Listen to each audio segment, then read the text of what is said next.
Weekend so far? Good. Today was my mother-in-law's 80th birthday party. Oh wow, So, congrats. yeah, that was fun. Surprise party. We didn't kill her. I was gonna say you shouldn't really do surprise parties for 80-year-olds. No, That sounds fraught with risk. we didn't think of that until the very end there, but she survived. So good. It was good.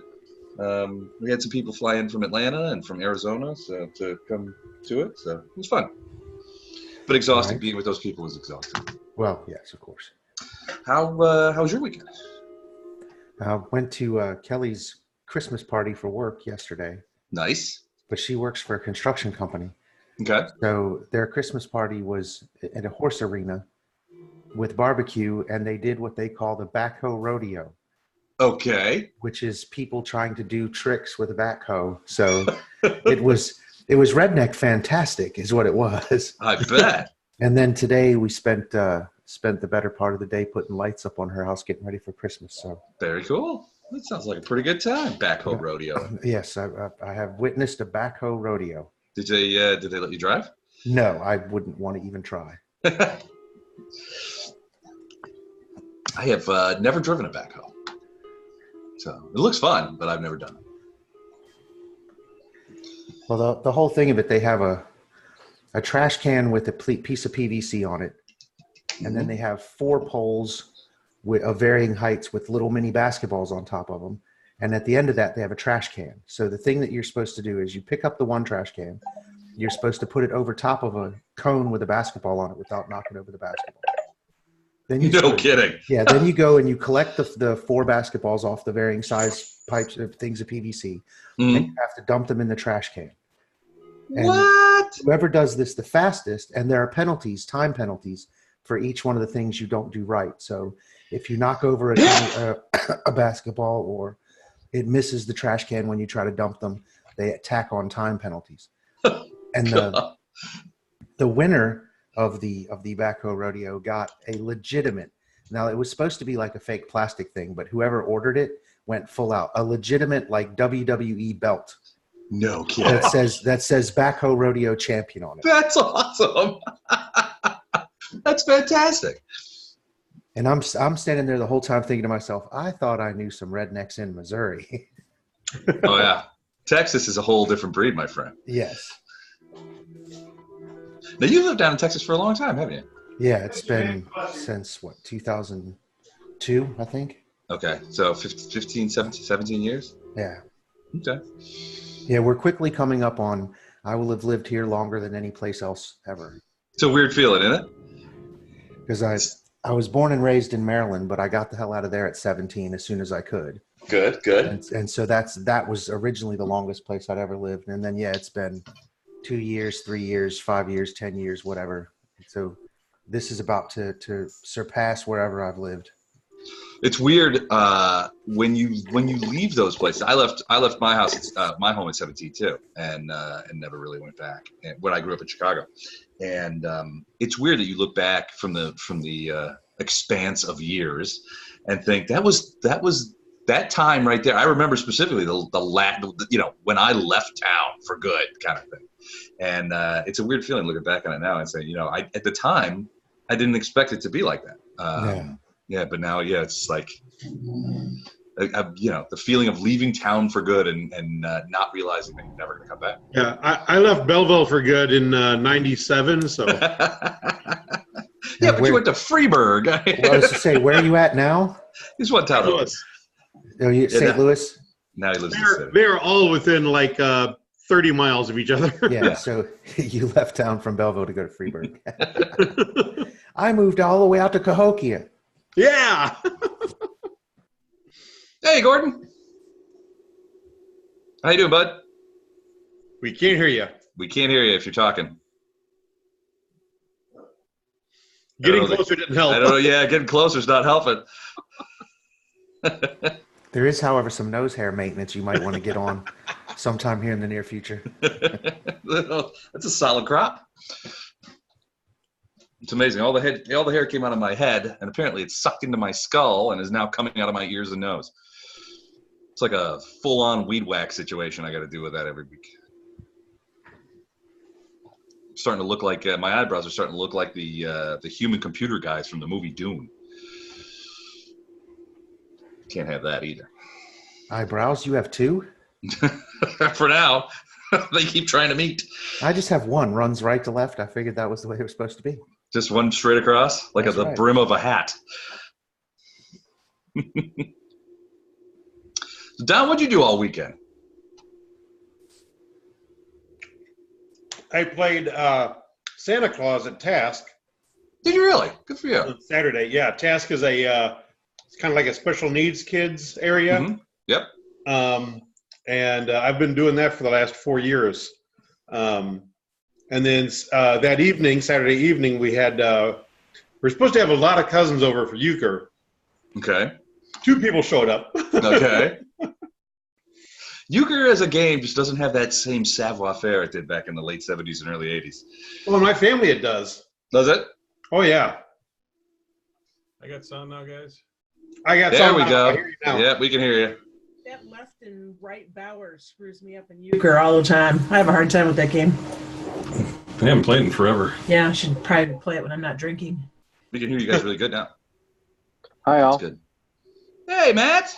How you doing, bud? Oh, we can see you. I know. I got to put this on the big screen. Hey, Matt. Well, just from the shadows. There's a floating head anyway. More than we can say for you, Chuck. You guys haven't met Matt in person, have you? He's a floating head. No. Oh, yeah. I aspire to be head in a jar, like in Futurama. And when you think of giant heads, think of the big giant head. Yeah, yes. We just put our Christmas tree up tonight, so I'm sitting in front of that. Oh, nice. Very nice. We put our Christmas tree up today. One of them. How many Christmas trees do you have, Matt? Do you put up every year? I put up one tree. Is that not enough for you, sir? Am I weird? We have 2. So I have an upstairs tree, which is like for company. It's the fancy tree. So that's the fancy tree. And then we have the downstairs tree, which is for us, and it has like all the giant. So literally no shit. I've got like 3 of those big Sterilite containers full of ornaments for the downstairs tree, and all the light, colored lights and all kinds of stuff. I mean, it's like weighted down with stuff because Marla gets all this stuff. It's all the ornaments that the kids made and all that stuff. But the upstairs tree is fancier. That's something. Yeah, we have enough ornaments. I know after all these years to have at least 3 trees of the ornaments, but no, we just have the one tree. So you have one in your parlor for when you have guests over? Sure, when my literary circle meets, the Algonquin Round Table. When the pastor comes with a church group, try to exorcise the demons from you. Yeah, exactly. Never takes, but it's nice to have a nice tree just in case. Hey, Dan. Add one to the bathroom. Have your toilet tree as well. We don't have a tree in there. We have a Santa statue. We have probably a half dozen different statues of Santa that we scatter about, including the antique cookie jar. So you can just stare at Santa while you're minding your taking a whiz, yeah. Yeah. Yeah. Santa, no matter where I move, it's like he's still looking at me. He brings the spirit of the season with him. He sees you when you're sleeping. He knows when you're awake. I know. He sees you when you're whizzing. And, whiz carefully, for goodness sake. What about you, Dan? You a 1 tree or a 2 tree man? Just one. Just a 1? Okay. All right. Maybe I'm a weirdo in this group. Well, my parents have 3. So, we have 3. We have 3. You guys have 3 trees? Well, we have 2 little ones. Yeah, a little baby one for the granddaughter. Okay. Cellophaned and thrown in a closet at the end of the holiday. And gotcha. A medium one to greet guests, which is guest tree. See, yeah, you guys know. Well, but it's got all the glass and fancy crystal crap on it that would get broke if people are, So that's only 2 foot tall. You guys have no idea. Jennifer's tree is a work of art. Mm-hmm. It's got like 10,000 ornaments on it, all glass. Oh my god! I'll take a picture next time and show you guys. Yeah, pictures. Excellent. All I know is my back hurts for the first 2 days after we put up the ornaments. Oh yeah, it's dragged out of the basement. All these giant boxes of ornaments. So it gets me in the calves because I have to get up on the ladder to get to to put the angel on top and stuff like that. And so I'm always tiptoeing and kind of like trying to get things get all the ornaments at the top. So I'm and our ladder is wobbly to say the least. So. Jennifer can't spend half an hour on Farina, but she can spend 10,000 hours on it. Hey, she's caught up on Farina now. We're She's good. caught up. Yeah, she's caught up now. Yeah. All right, I don't think we're waiting for anybody. Is everybody here? Gatto's here. Oh, wait, Mike? Where's Mike? Yeah, Yeah, Mike's- we're playing Travel tonight, right? We're playing Traveler. Hey, I'm sorry we missed it. I've got some good stuff in mind for you. I'm going to send you some emails. I might send you some emails this week on that because I'm going to be in Los Angeles all week. So I got another 4 a.m. wake-up call tomorrow. How's Traveler going, Liz? I'm Mike sorry? is online, by the way. He just can't talk to us. You can smell us? He can type to us. Okay. We'll be in. Unless you got he's in my roll message. call. Audio in 5 minutes. Yeah. I got your message? Message about the 22nd. No. I cannot make it. I apologize. Oh, okay. No worries. We'll figure it out. I can make next week if you can convince B team to switch, but I can't make the 22nd. Ooh, I'll propose it and see what happens. See who shakes. For Travel, I we've don't- only had one episode so far. There's episode 0 where we just discussed backstory. I don't see Mike at all on He Roll20. was typing. He texted. Oh, okay. All right, gotcha. All right, well, we'll give him another couple of Martin's minutes. not telling you guys, but he did get to build another like Gordon 75.0 computer double screen behemoth this weekend. Nice. Nice. So you get to see him in his new studio probably here in the near future. Nice. Excellent. Looking forward to that. Might hear him. We're all set up with new audio now, aren't we? You guys sound clear as a bell, which is fantastic. Yeah. You're usually pretty good. Says the disembodied head. Man, you realize if you play like that laying down, or is this what always happens? You fall asleep? Oh, now you're up. He's up now. He's lurching around his house. Yeah, no, I'm sitting there. I'm not lurching just yet. I have it plugged in my lap. There he is. You see the plug there. And, No, we'll know when the video goes off. You're down.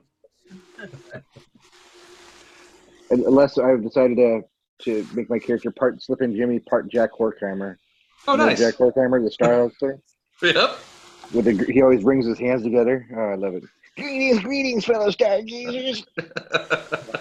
What a weird show that was. I love that show. I think you're the one who turned me on to that show, man. I think you're the one who first mentioned that to me. I had to do Little Abner in high school, one of the school plays, and I had to do Evil Life Legal, and that's which is a greasy character, and I decided to channel Jack Horkheimer, so I'm bringing him back. Flegel was one of the banana splits too, wasn't he? Yeah, I think so. Yes, he was. He's the where whammies come from. No whammies. You can throw a whammy. What a weird show that was too. Uh-huh. Can't believe it's ever been referenced. That was the The first ba- reference. A banana splits reference? Yeah, that's my first. Maybe my last.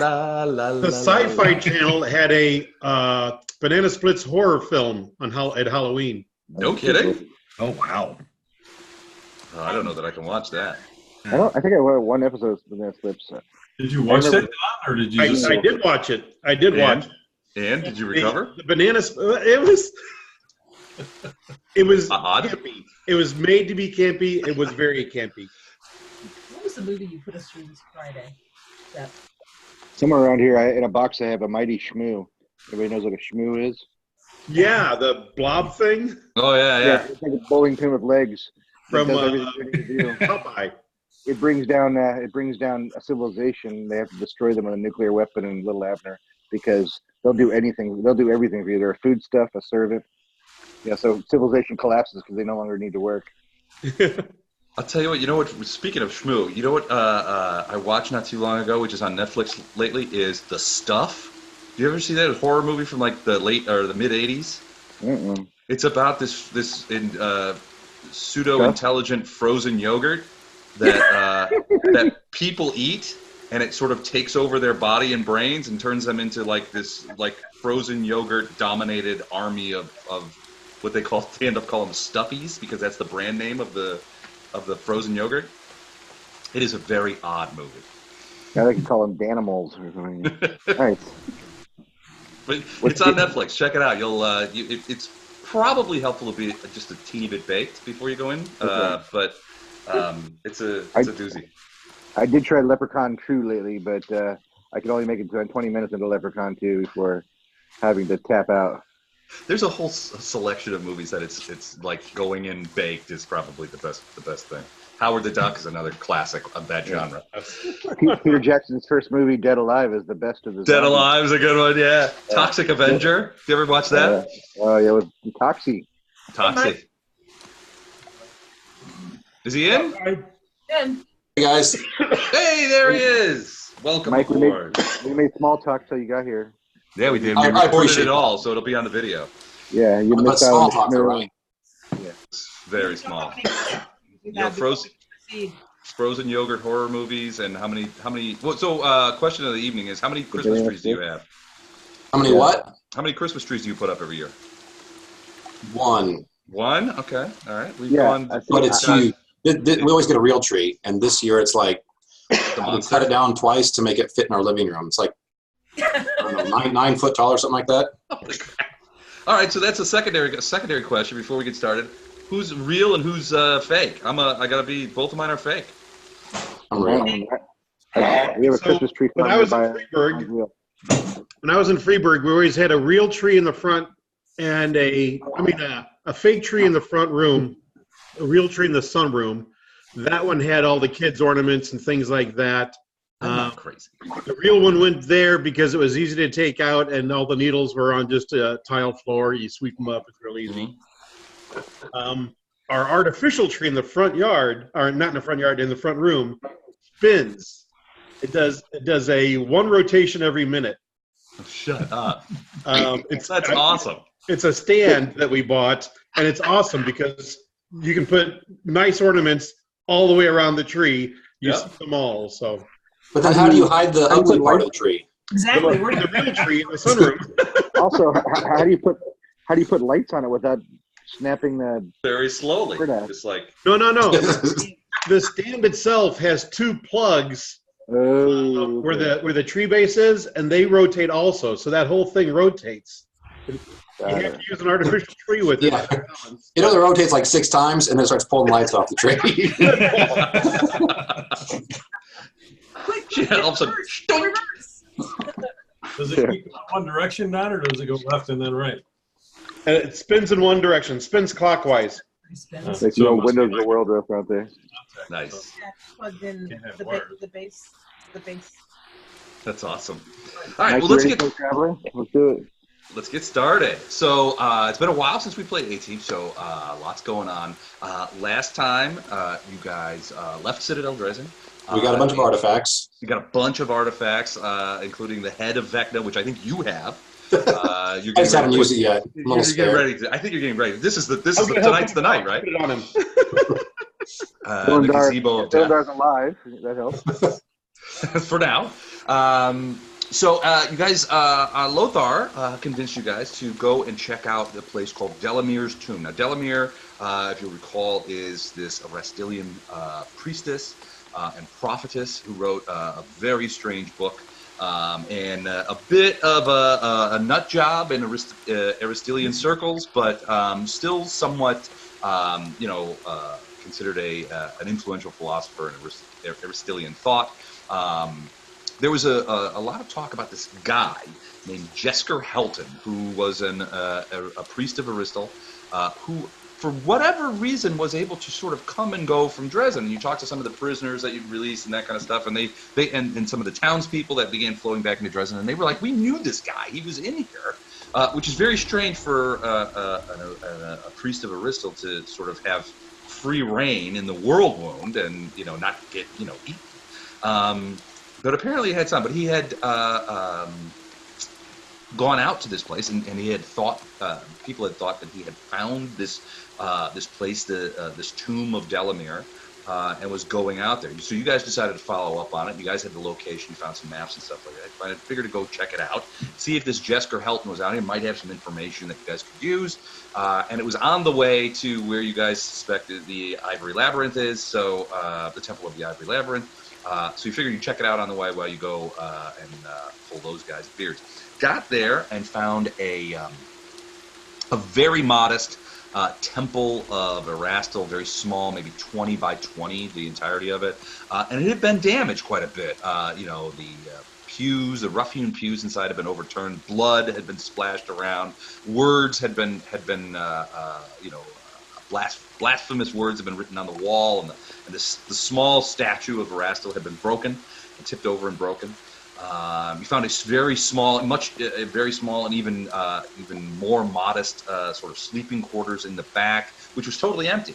It wasn't until Gatto spotted what he looked like a reddish light coming from under the bed that you guys found a sort of half-assedly manufactured trapdoor that, when opened, led into a sort of narrow tunnel that went downward into the ground.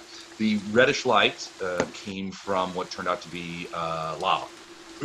A river of lava flowing slowly and sluggishly through what was a cave complex. You guys went down there. Temperature increased, obviously, quite hot down here, despite the lateness of the year and the temperatures outside. Because of the lava. You guys kind of took a look around. There's a couple of different places, some stalactites and things like that, but you found a couple of curious things. One, a small, like, internal cave within a cave that had this sort of a very rudimentary sort of bedroll, almost like a nest is the way you would describe it, and the desiccated remains of a small bird-like creature that somebody had eaten, looked like maybe eaten it raw. There was a small campfire near the magma over to the right, where Bardos and Storm are standing right now. And it was even more strange in that there was a small campfire with this sort of like poorly crafted rotisserie on it, sort of a spit. And on the spit were the blackened, charred heads of what you suspect are 3 rats. Now, it was just the heads, like these blackened skulls, 3 of them on this stick. The bodies were gone, and the heads themselves were, sort of like cooked to carbonized almost. And just in there, the fire in this thing wasn't out. There was still coals and stuff in there. It wasn't burning up or anything like that. There was no fuel in it, but there was still a few coals in that fire. About that time, Lothar got a sort of mental question. Saying, what are you doing here? You shouldn't be here, that kind of stuff. Lothar suspected this might be the errant Erastilian priest, and reached out sort of telepathically to him and says, come to me, brother, I can help you. And as they were going back and forth, a couple of these very sort of ill-crafted arrows kind of came out of nothingness and sort of bounced off the walls. Nobody got hit, but when I think Fletcher picked up one of these arrows and looked at it, and it was like the kind of arrow that a child would make. The stick was all sort of curvy, and the arrowhead was sort of like this sort of like half-assed flint knap thing that had been sort of lashed on there with like a piece of string or leather or sinew or something like that. Very sort of crudely made. Fletcher as a archer. Was like, somebody who's familiar with archery and, would have showed it to Farina, and Farina was like, no. Terrible manufacturer. Somebody who was completely unskilled at the making of arrows made this arrow. And at that point, you heard Lothar basically say, come out. I can help you. Come to me. And in the meantime, this guy materialized and sort of, it was a human male, long beard, shaggy, dirty, somewhat emaciated. I mean, just sort of a wreck of a human. Had a bow in his hand and was coming over to him. He was sort of murmuring to himself, and as he passed by Farina and Flashard, he sort of screamed at him like, "You shouldn't be here," and that kind of stuff. And he's mumbling and murmuring, and he crossed over this area right here.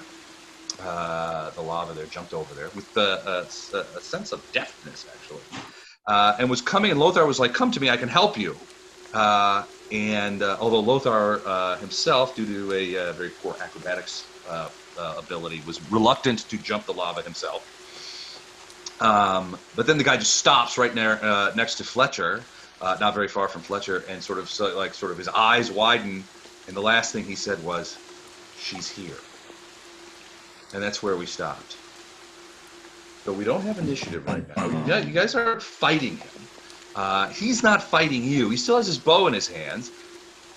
We have a moment. What do you guys do after this announcement? She's here. We attack the darkness.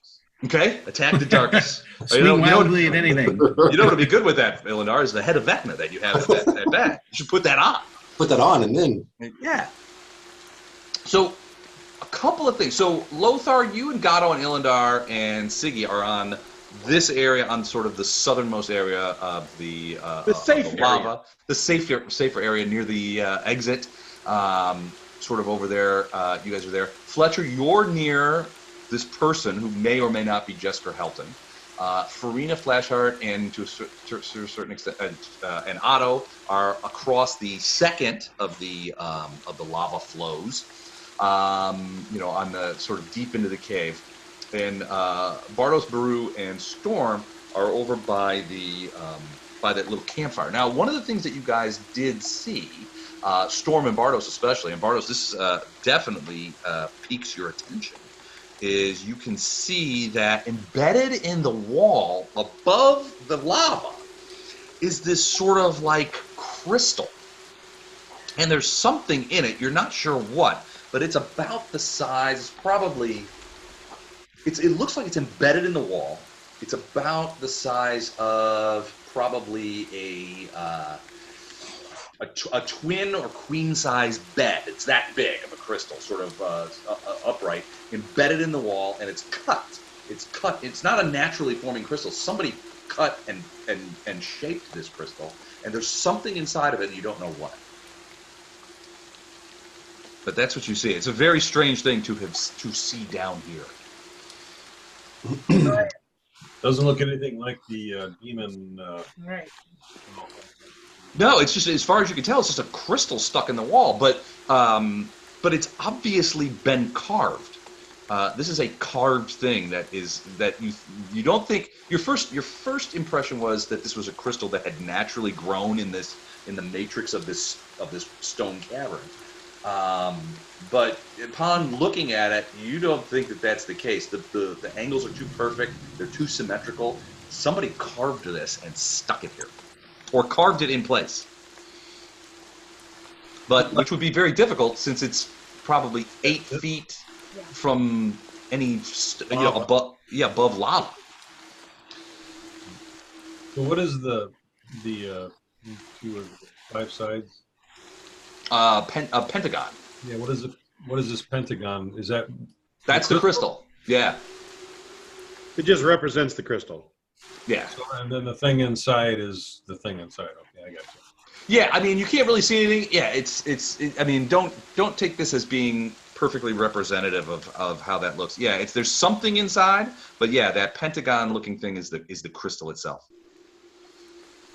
And Bardo is invisible, right? Yes, he is, according to this. So Storm does not even know Bardo's there, probably. I don't know. Potentially. Anybody else hear that white noise? Yeah, that's rain.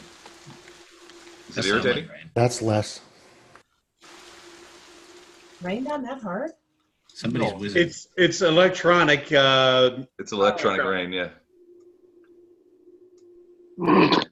Oh, It's not physically raining outside Les's house, and you hear. Yeah, no. It's electronic rain, like this. Do you not hear him talk about the Santa and the whizzing? Lava whizzing flow. noise. Don't you have a lava flow? I don't. I looked. I do not have a lava flow.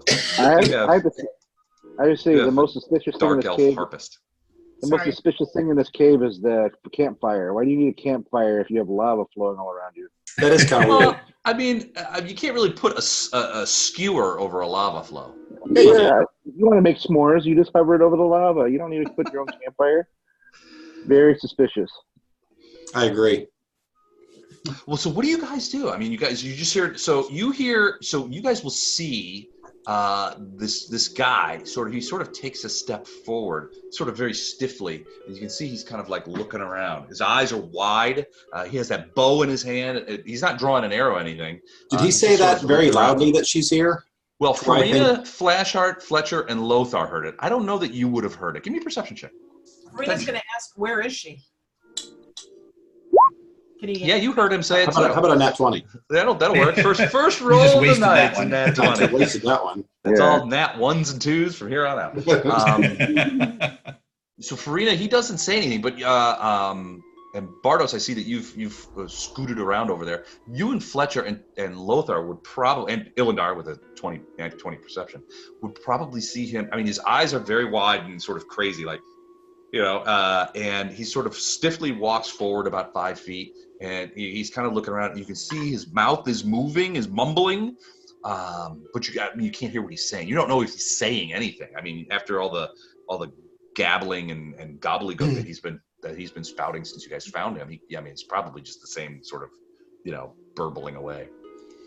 I'm going to ask Lothar. Hey, ask him where she's at. All right, I'll ask him. Who is she and where is she? He doesn't speak to you. In fact, you're not at first. You say this verbally. Well, yeah. Okay, so he doesn't say anything. You just see him sort of like he's just standing there, and he's and mumbling and sort of twitching. His eyes are very, very wide. Well, then I'll try it again mentally, since we were able to communicate that way before. Okay. So what do you say to him? Who is she and where is she now?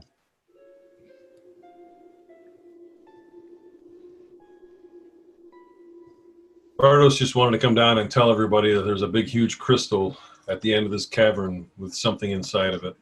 Could be related to what we're doing. I think Thanos was looking for it. Well, don't tell him. And now that wall-mounted crystals are a source of PTSD for Bardos, we need to... Oh, yeah, I forgot about that. So, Lothar, Bardos, and Fletcher, give me a perception check.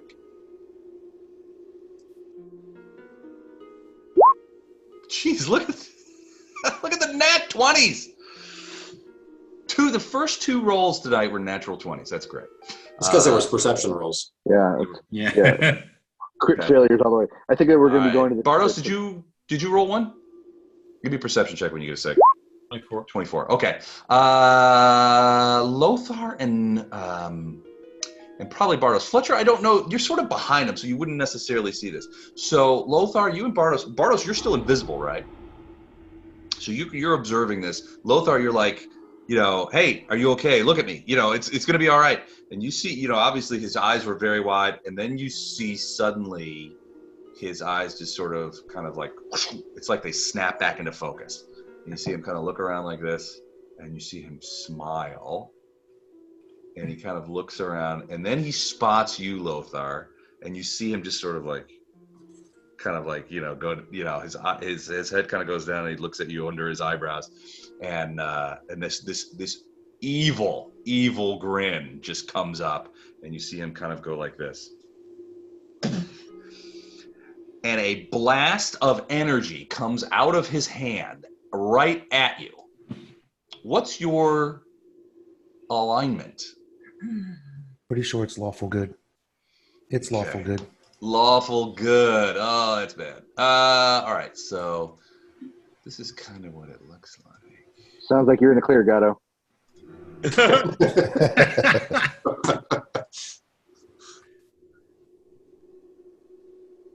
You see that? Yep. Did it work? I think I went by Bardos' head there, yeah. All right. So yeah, this beam of like multicolored, chaotic light comes out of this dude's hand and smashes into you. I need a will save from you as you get hit by a kind of chaos hammer. What'd you roll? 22. 22. Let me check and see what the thingamabobble is on that. Hold on.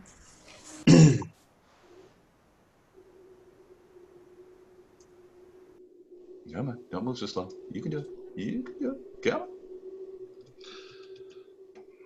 Here we go. DC is... Oh, come on.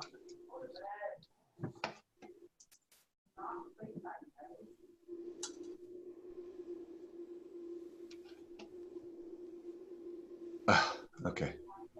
Here we go. Chaos Hammer. DC 19. Okay, so you get half damage from this thing that is 5d8. So this thing blasts into you. You manage to hold it off. You're like, Erastil, save me! And you kind of like, get it, sort of shield your mind from this chaotic damage. But you still take half of 27, which is 13 points of chaos damage.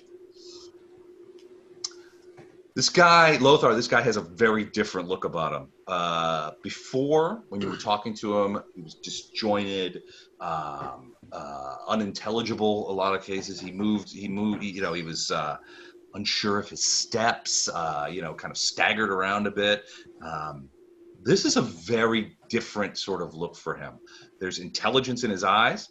He's moving with sure-footedness and a sense of purpose. Are we thinking possessed? He does that a bit. and does a 5-foot step to here, and then whirls around, looking at the rest of you and Fletcher. So let's go ahead and roll for initiative.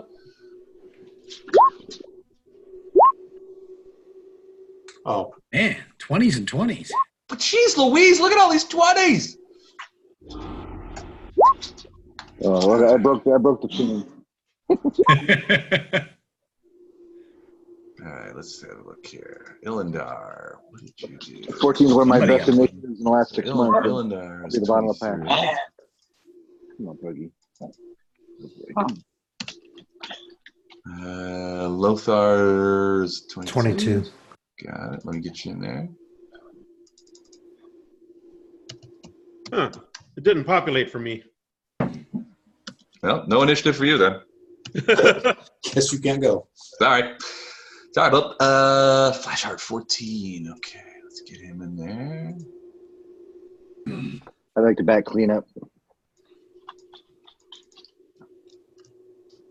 All right, let me roll mine too. Hey.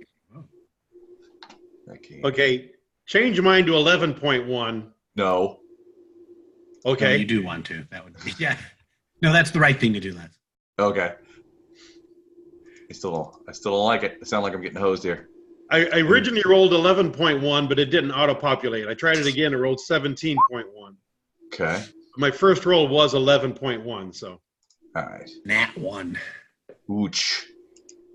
Which is odd for Gatto. Usually you do really well. Yeah. Okay. All right, 11.1 for Gatto. Fletcher, you're in. No, you're not. Okay, so let's. I am 1503. 1503. All right. Make sure you take the extra Gatto out, or he gets to go. Okay. Yay! There are some creatures that that have that, where they move 2 times in a thing. Yeah, Gatto's not one of them. I got a 25. So let's do this. Sort, numerical, descending, yes. All right. So am I missing anybody? I think I got it. I don't think so. All right, cool. All right, Farina, you and Otto are going to be first. Now, you're not necessarily, I don't know if you would have, were you standing next to Flashheart when this went off, or had you already moved? I feel Farina's like way on top. Yeah, No, I feel like you'd already moved.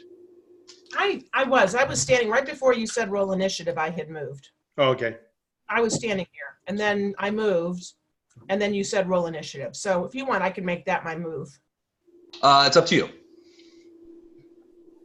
I mean, no, I think yeah, you would have had time to go up there before while they were still talking. It happened pretty quickly, but he mentioned Bartos mentioned that crystal on the wall. I wanted to see it. Okay, so you walk up there and you're looking at the crystal. But now I'm not looking at it. Now I'm pointing an arrow at it.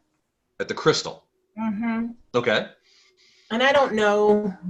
I just want to see what effect shooting an arrow at it, if I can hit it, would be, because shooting arrows at this person that I don't know that Lothar knows this man. Do I know for sure that this is his brother? Has he told us that? Not his brother per se. I mean, he's Brother referred to Brother him in as religion. brother. Our brother in the order. Okay. That's Yeah. fine. Obviously, Lothar likes this guy, so I don't really want to put arrows into him. Oh, So go for it. I'm not really a fan of crystals in the wall either, even though I don't have PTSD, Okay. As far as you know. as far as I know. So I'm going to go ahead and shoot Yeah, PTSG. arrows at it. At the crystal. Yeah, I want to see Okay. what effect it has. Like, I'm expecting him to bounce off, but Okay. maybe he'll just I think you hit it. maybe twice. So we'll know. Yeah, both of those hit it. But your arrows are just like, it's basically it's a bed-sized hunk of crystal protruding from the wall. It looks like there's something in it. You can't tell from here that, I mean, it's because it's crystal. You can't like see through it. It's not really, it's not transparent. It's more translucent and only somewhat that. But yeah, your arrows, they do hit it. It's like ting, and it goes shooting off. In the other one, ting, goes popping into the thing. You do not think that you've done any damage to it. The +1 arrows didn't make a change. It doesn't have any effect, the fact that they're magical arrows. No, nothing like that. Okay. That's fine. I learned something. Otto will leap. He will shoot past me and leap over here. Okay. So I have to count some feet. I'll count feet and move him to the appropriate place. I think his acrobatics is probably more than... It was, I think we determined that his is automatic, isn't it? Yeah. Okay. He's got +8 minimum. I think he's got +12 for leaping. Yeah, I'm pretty sure that's what that's extra is for jumping. Okay. What's the plus? What's the modifier that you need, or the minimum you need?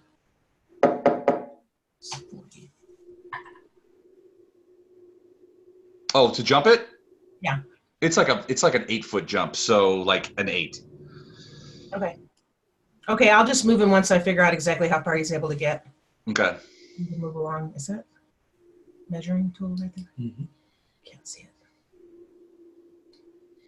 All right.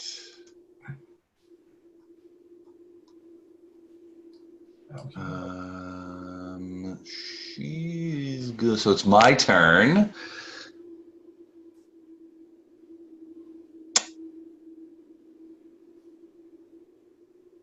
Lothar, you see what looks to be this guy's eyes sort of return back, right? So at first she was like, and then now he's like, oh, I don't know what's wrong with me. What am I? What? And he's kind of like looking around, and you see him sort of like, he's like, brother, help me, help me, please. And he begins to walk over to the thing. It starts coming over to the lava. And he's looking to jump it to go over by. He's like, help me, brother, please. That sounds like a bad idea. Don't cross the stream. And he jumps over here, and he stops in front of you, Lothar. Let me do his acrobatics check real quick. Hold on, I gotta check, make sure that he doesn't fall in the freaking lava, because this would be something that he would do. What is it? Okay, he's +5. Okay, so +5 acrobatics. He's about a 5-foot jump. So I'm gonna say if he doesn't get a 1 or a 2, oh yeah, no problem. So he sort of jumps over there. You get the idea that he's pretty familiar with jumping over these lava things, and he comes over to you and he's like, I need your help. I need your help. Lothar, give me a quick will save. As he reaches out he puts his hand on your arm and he's like, brother, I love you, man. I need your help. I need your help. She is here. She's here. I know that she's going to destroy me. Illandar. So Ilindar, you are not very far away, but you see this dude sort of jump over the lava, reach out and grab onto Lothar's arm, and you hear him saying, help me, brother. I'm gonna delay, but since it's a free action, I'm gonna ask Lothar, what do you want to do with him? Lothar pushes him in the lava. Gives him a shove. Like I said, I'm just waiting for Lothar to say something. After that will save, he's hugging him. I think we need to get him to safety. I'd like to get him out of here. Okay. What? Ilindar, how do you react to that? Hey, what's back this way?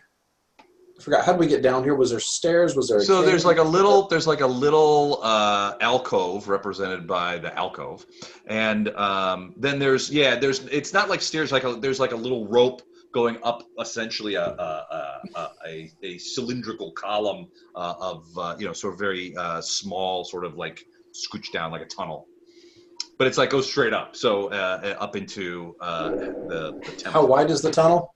Oh, not very wide, maybe 5 feet. One person at a time, rope climb. Yeah.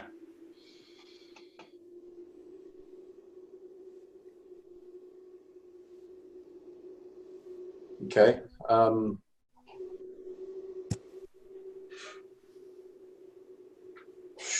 Yeah, with that. Okay, I'm gonna say, all right, we'll cover if you want to try and get him back here.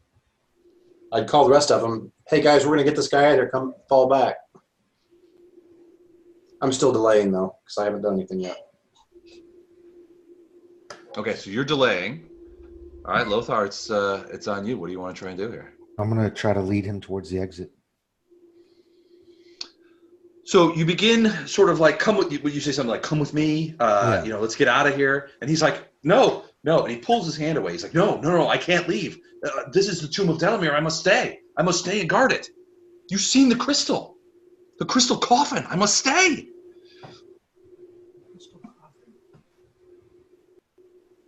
Well, this is the place. This is Delamere's tomb. You, of all people, must understand.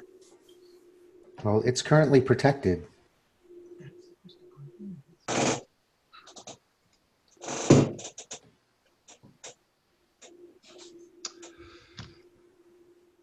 But you seem not to be, so we need to get you to safety. I cannot leave here. I cannot leave here without her. This is where I will be. You stay with me. And he reaches out and grabs your arm again. Chuck, I'm going to send you something via email. Can you get email? Yeah. Okay, here we go.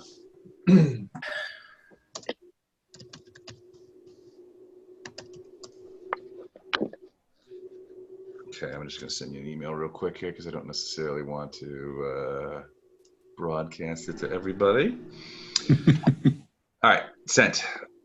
All right, so he pulls back when you try and like pull him along towards the thing. He's like, no, I cannot leave. This is the Temple of Delamere. This is the place I was called to be. This is her This is her tomb. You've seen the crystal. Come with me and look at her coffin at the tomb of Delamere. You'll be blessed by it the same as I was. Yeah, come with me. Come with me. Let's go do that. That sounds like weird. And he begins trying to pull you sort of to the north. He's got sort of like grabbed your forearm and he's like, come with me. Okay, hang on a sec. All right, did you get that email? Yeah. Okay.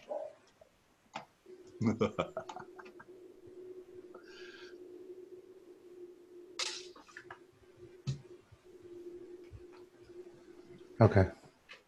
All right. You would not necessarily know this, right? Either, because of the nature of it. But I do. Okay. All right. So Lothar, what do you do? I mean, you're trying to pull him away. I mean, did you do or say anything else? No. I was trying to get him to the exit. He's apparently trying to pull me north. He's trying to pull you. He says you should come with me and gaze upon the tomb of Delamere. You must gaze upon the crystal, her crystalline coffin. Yeah, I can't. As a priest of Erastilian, you understand. I can't cross these lava flows. I'll push you. No, thank you. No, I'm good. All right. Unless you change your mind, we'll go to Fletcher. Fletcher, what are you doing? Now, so you're standing there, and you've like seen this guy jump across, and you see Lothar and this guy. Well, you just saw him like shoot Lothar with some sort of like beam of light, which hit Lothar. And then he jumps across there, and now they're like in some sort of weird tug of war. Lothar wants to drag him south. He's trying to convince him to go north. You're hearing this conversation. You're not sure what's going on. I call out to Flashheart and say, by the way, did you check if this guy was evil? I have not. I'm going to pause then and let Flashheart take his turn. I'll go after Flashheart in the order. Yeah, as I recall, Leslie, I mean, when we first got here, I think we just discovered him. I don't think I detected evil yet. And yeah, I don't know that you did. I think he's a little out of my range. I don't know what my range is. What is your range? 60 feet. 40. All right, yeah. 40.9 feet. Yeah. Is it 60 feet? I don't know. It seems line of sight. It's 60. Don would know better than I, but I'm pretty sure it's 60. I have to look it up. What's the question? How far does a paladin's detect evil go? 60 feet. It's a direct line. It's a direct line. All right, let's see if we got an unbroken faces the direction line. and detects it. All right, let's see if he has an unbroken. Yeah, he has pretty much unbroken line of sight within 40 feet. So well, it's not your turn yet. It's Fletcher's turn. Now, Fletcher. No, I'm going to pause and let him go. I'm going to go after him. Let him go. All right, so we're going to do that.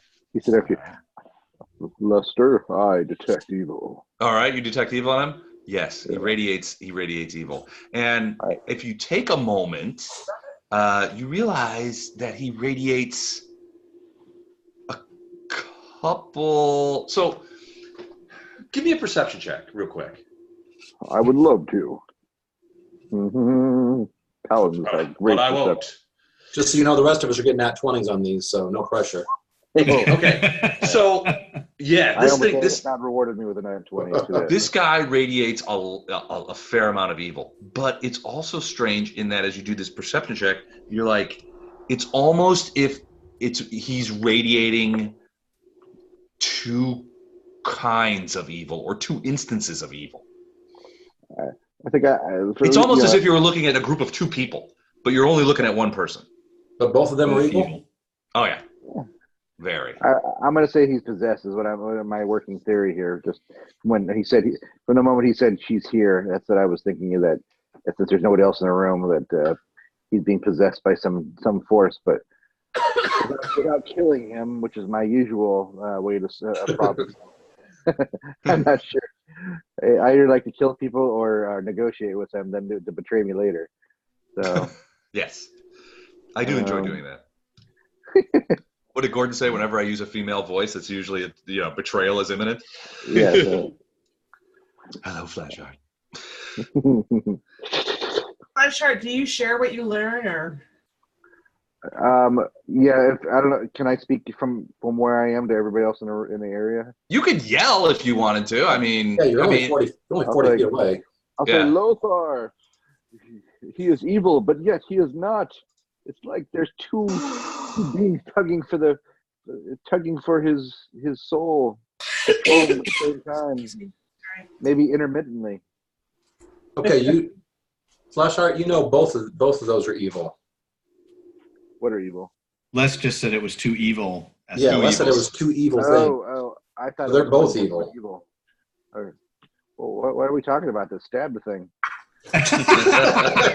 Yeah. Well, it is your turn. It's your. Yeah, I mean, detect evil is a swift action, I believe. So, yep. I mean, you could still jump two lavas and stab the guy. You could charge. Well, I'm going to attempt to jump, but I was going to ask, what's the DC on the lava? It depends on the jump. So the lava here is like 5 feet, so it's an acrobatic. To jump 5 feet is like acrobatics 5. Well, that's what I'm trying. I'm jumping 5 feet. Okay, what's your acrobatic score? All right, so you jump over the first one. Okay, and now do I have enough room to get to the other one? Let's see. Not if you can't get across it. You can't get across it. You can get to the edge of it. Get to the edge, and then you can tell us anything you want. Okay.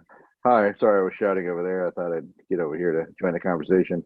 I will, as a free action, try to get this guy to turn to me because I can soak up a lot more damage than Lothar can. So, like, hello, brother. I understand you have some meaningful conversation you'd like to pursue with the fellow man of the cloth.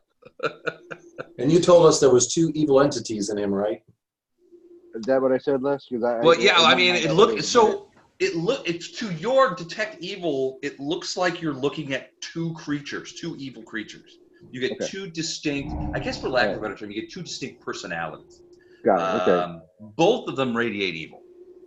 I think I was projecting that he was good and evil, so possessed. But okay. As a swift action, all you're getting is 2 evils. 2 evils. Okay. 2 evils. 2 Evils defeat as 1. All right. So you're gonna do that. Okay. So Fleck. Now, like I said, I'm back making to you, as much attention to see if I can get him to turn to engage me and tell me about his grand plans. Okay. All right. So you're yelling. There's 2 evils. Hello. Look at me. You know. Yeah. Okay. Cool. Fletcheroo, what are you gonna do now? You waited until after Flash Art. Yeah. He did that. So. And I know what I want to know. Can I stand in this square? Yes, but you have. I would say you have to be back a little bit. Use the Alt key to sort of. Okay. You can't stand in lava. And if I'm across the lava, you said it was like 8 feet wide. Is it still 8 feet here? No, it's actually much thinner there. So let's take a look here. Yeah, it's only like 3.5 feet wide at that point. It's not. So could I reach him with my hammer? Yeah, you could. From across the lava? Okay. Yeah. Please forgive me, Lothar. I think your friend will be easier to help if he's subdued. So Lothar, you're trying to help this guy, and you see Fletcher come around the corner with that hammer, and he's just like, forgive me, Lothar. All right, you're gonna try and hit him. Yep. Ooh, 21. I gotta check on that one. That, my friend, is a miss. So the hammer, so I guess smack it. You take a swipe at him. Reaching across the lava. Yeah, were you trying? Yeah, you just kind of miss him. I was going to say, you don't hit the lava or anything like that. But you were trying to anchor him too, right? I might have. But I have to hit to do that, so. All right. I had not thought of that. But that was a miss. You see him sort of like dodge out of the way and kind of look around. And I think that's it for you, Fletch. That's it for me. Gatto. And then Bartos and Farina, top of the order here in a minute. Okay. Gatto. Okay. All right. So where are you going, bud? I draw my sap as I move. Okay.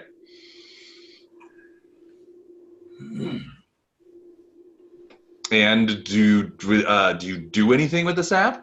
There was a double move because I move at half speed when I'm doing my acrobatics. That's 30 feet, so I am done. Okay, let me check the CMD there. You did 28. And you have to beat it by 5, right? Yeah. Okay, you did not. So he has an attack of opportunity if he wishes. He does not take it. He just kind of looks at you as you kind of walk by, or scuttle by. I tumble by. Yeah. All right. Is that all you do? Other than the drawing of a sap. My sap in my hand now. Okay. All right, Bartos. So Bartos, you're still invisible. Baru there with you. Now, is Baru on your person? Yeah, I'm holding him. Okay, so Baru's invisible too.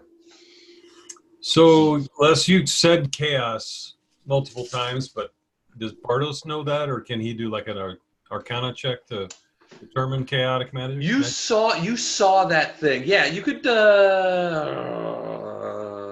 Yeah, I mean. Try a knowledge Arcana. Yeah, sure.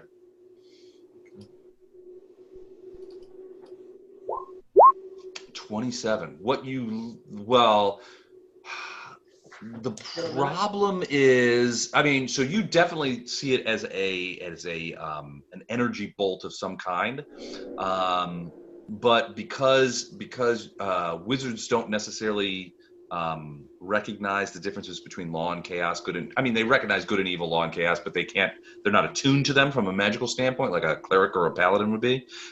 You're not sure. It was a multicolored blast that came out of this guy's hands and smacked into Lothar.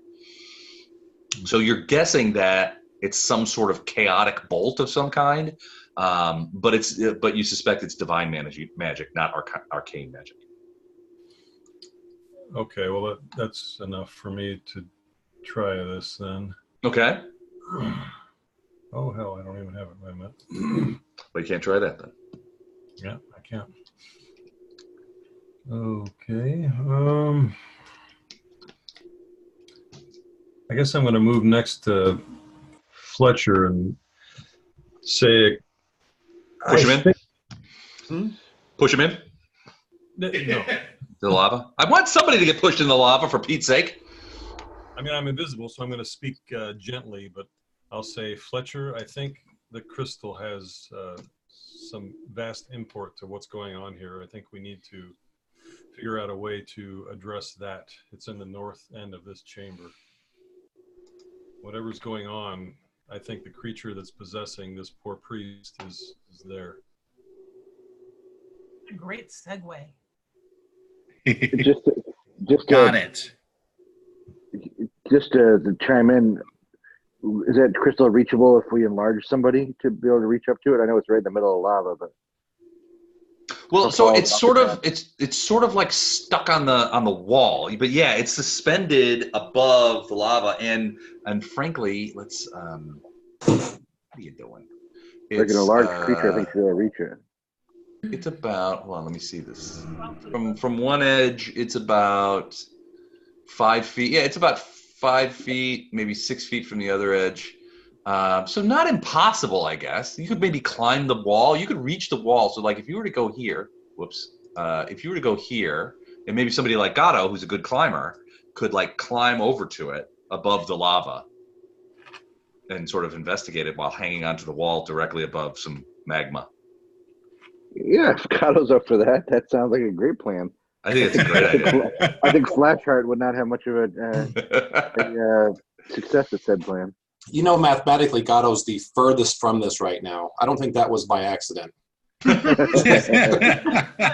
over there at the bottom. They go, well, I'd love to do it, but I'm too far away. Obviously, I can't. Yeah, I can't help you. I got this thing. I'll be right back. Well, Storm theoretically could hover.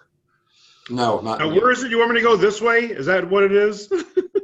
I think that's the way. Yeah, that's how tall did you say the ceilings are down here? It's a cave system, so I mean they're not hugely tall, maybe 10 or 12 feet. Yeah, I'm pretty sure Storm's grounded down here.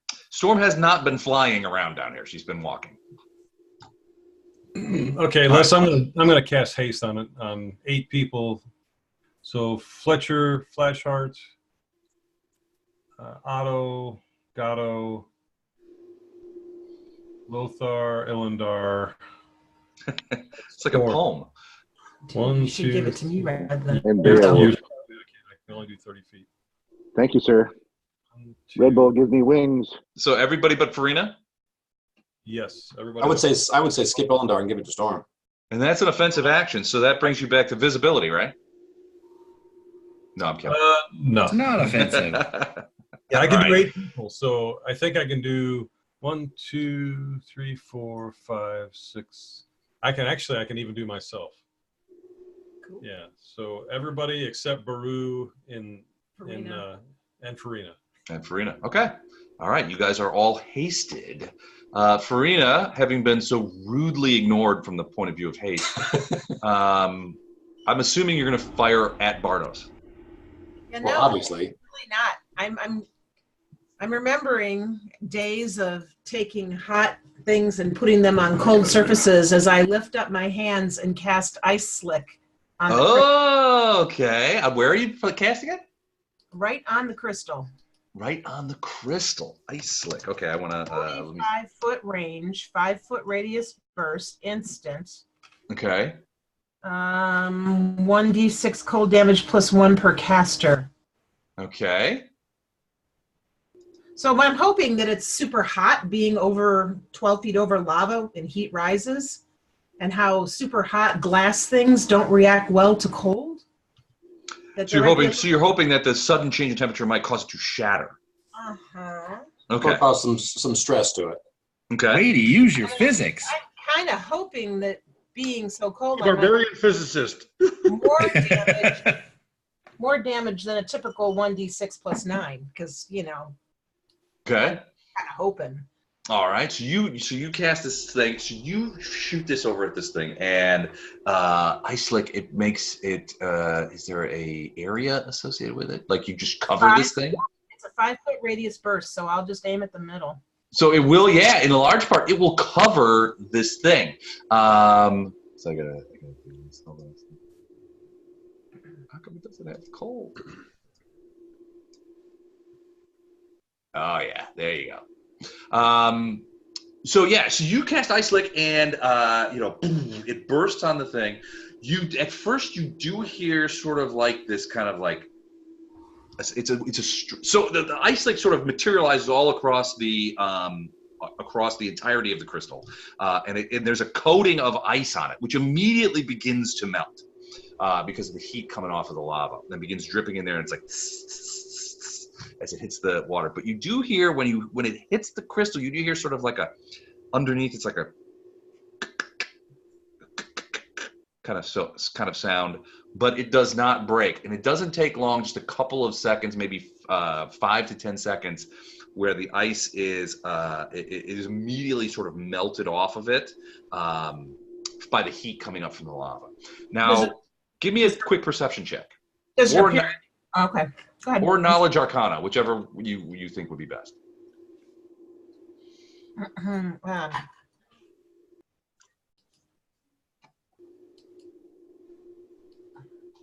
Is it really windy at your house?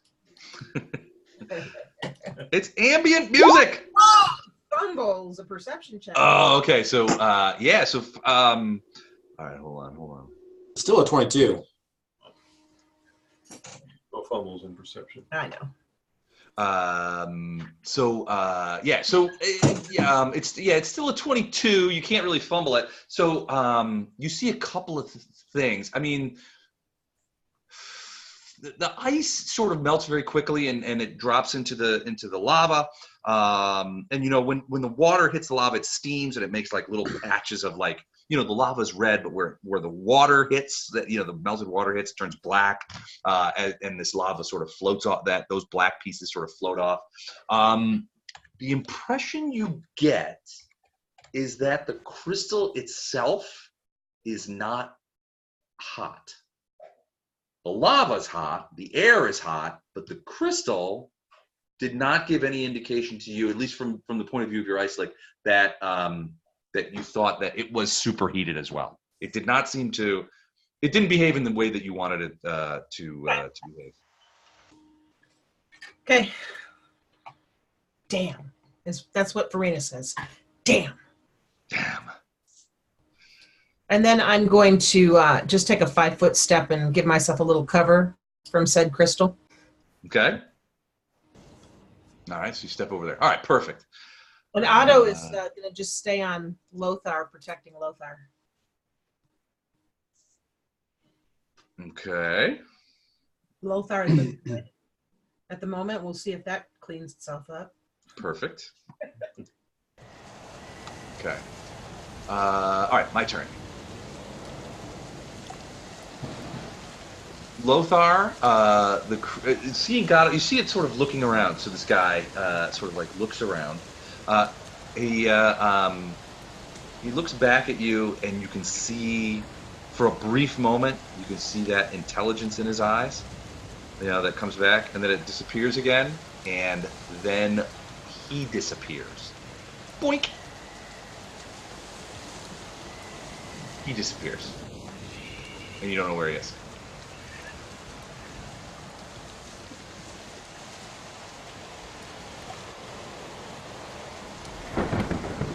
I'm sorry, what? I couldn't hear you over the thunderstorm.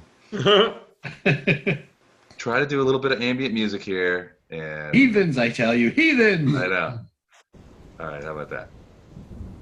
I'll turn off the heavy rain. I'll keep light rain with birds. Birds. That's what it says. Light rain with birdies. Hear them? Yep. Okay. These are underground cave birds, obviously. So he kind of looks at you. You see this very brief flash of this intelligence, that same sort of malevolent intelligence that you heard before, and that you saw before, and then it disappears. Boop. You would, Bartos, you immediately recognize this as a teleport. Okay, I'll say that out loud. It teleported. Okay. He teleported. And then Ilandar's up. Ilandar, you saw this too, and you're just like, boink, it just boinked out. And Lothar's kind of like, what happened? That stage, he would yell to Storm and Farina. The guy just disappeared up there. Do you guys see him? No, but I could use some help destroying this thing. It's impervious to arrows and cold.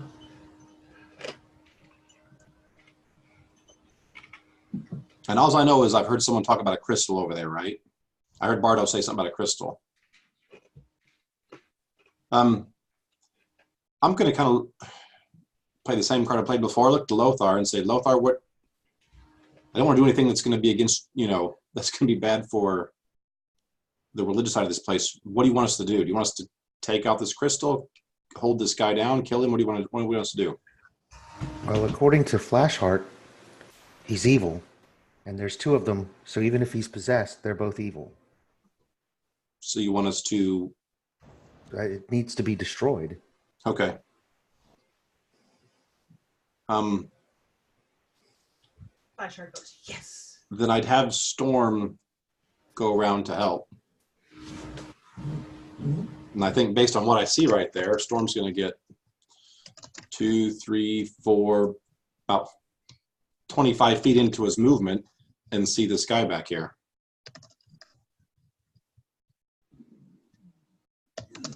Okay. So basically, even though you couldn't see him, you just run straight towards him. He's going towards the crystal. Going towards the crystal. Okay. He knows. Right. She knows the crystal's there because she was standing up here originally. That's true. That's true. So she just walked around this way. So when Ilandar Slithers says around. go help, then she's going to go right back around the way she came before. All right. You see this guy who, I don't know, has Storm even ever seen this guy yet? No. Okay, so she just sees a guy around on the backside of this stalactite with sort of his sort of his back against the wall, and you see him sort of like standing there like this, eyes closed, flickering, just standing up against the wall. Well, Storm will call out. I think the guy's right here. To which Ilandar would say, pin him down. So she can get easily to there in one movement. She's going to try to just pin him to the ground since she's so much larger than him.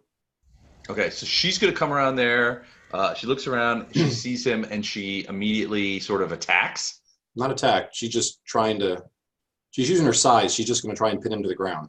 She's basically sitting on him like a St. Bernard. Kind of, yeah. Okay. All right, cool. So it's her CMD plus roll versus his CMD. Okay, his CMD. All right, cool. Well, Go ahead. And just for clarification, when I said it needs to be destroyed, I didn't mean the crystal. I haven't even seen that yet. I'm talking about the guy. I'm doing this based on Storm not knowing. No, I got that. I'm just making sure. Right, yeah. Yeah. Storm hasn't, if this had been Ilandar seen him, he probably would have went after him, but Storm isn't 100% sure. Farina wasn't polite enough to ask permission. Or Fletcher. So. Okay, go ahead. And he's medium sized. He's medium sized, right? He's just a dude, and kind of a skinny, kind of weird looking dude, to boot. Okay. Chuck, I just sent you another email.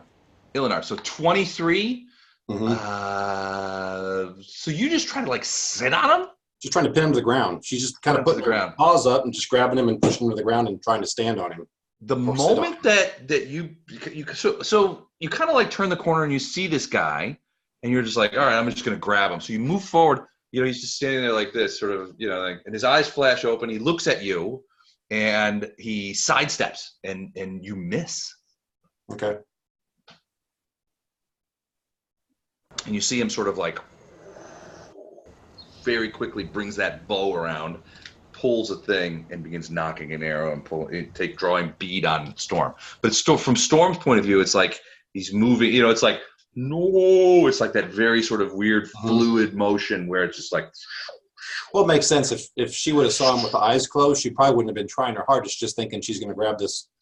Yeah, he's sort of like his eyes open and he sort of like slides out of the way. It's very sort of like his movements are very sort of weirdly fluid. Okay. Matrix. A little, yeah, kind of like that weird kind of very fast slow motion kind of thing where it's like a combination of they move fast, but it's not fast. I mean, you can see it, but you can't grab it, kind of thing. Very strange. Okay. But she missed completely. Okay, that's it for us.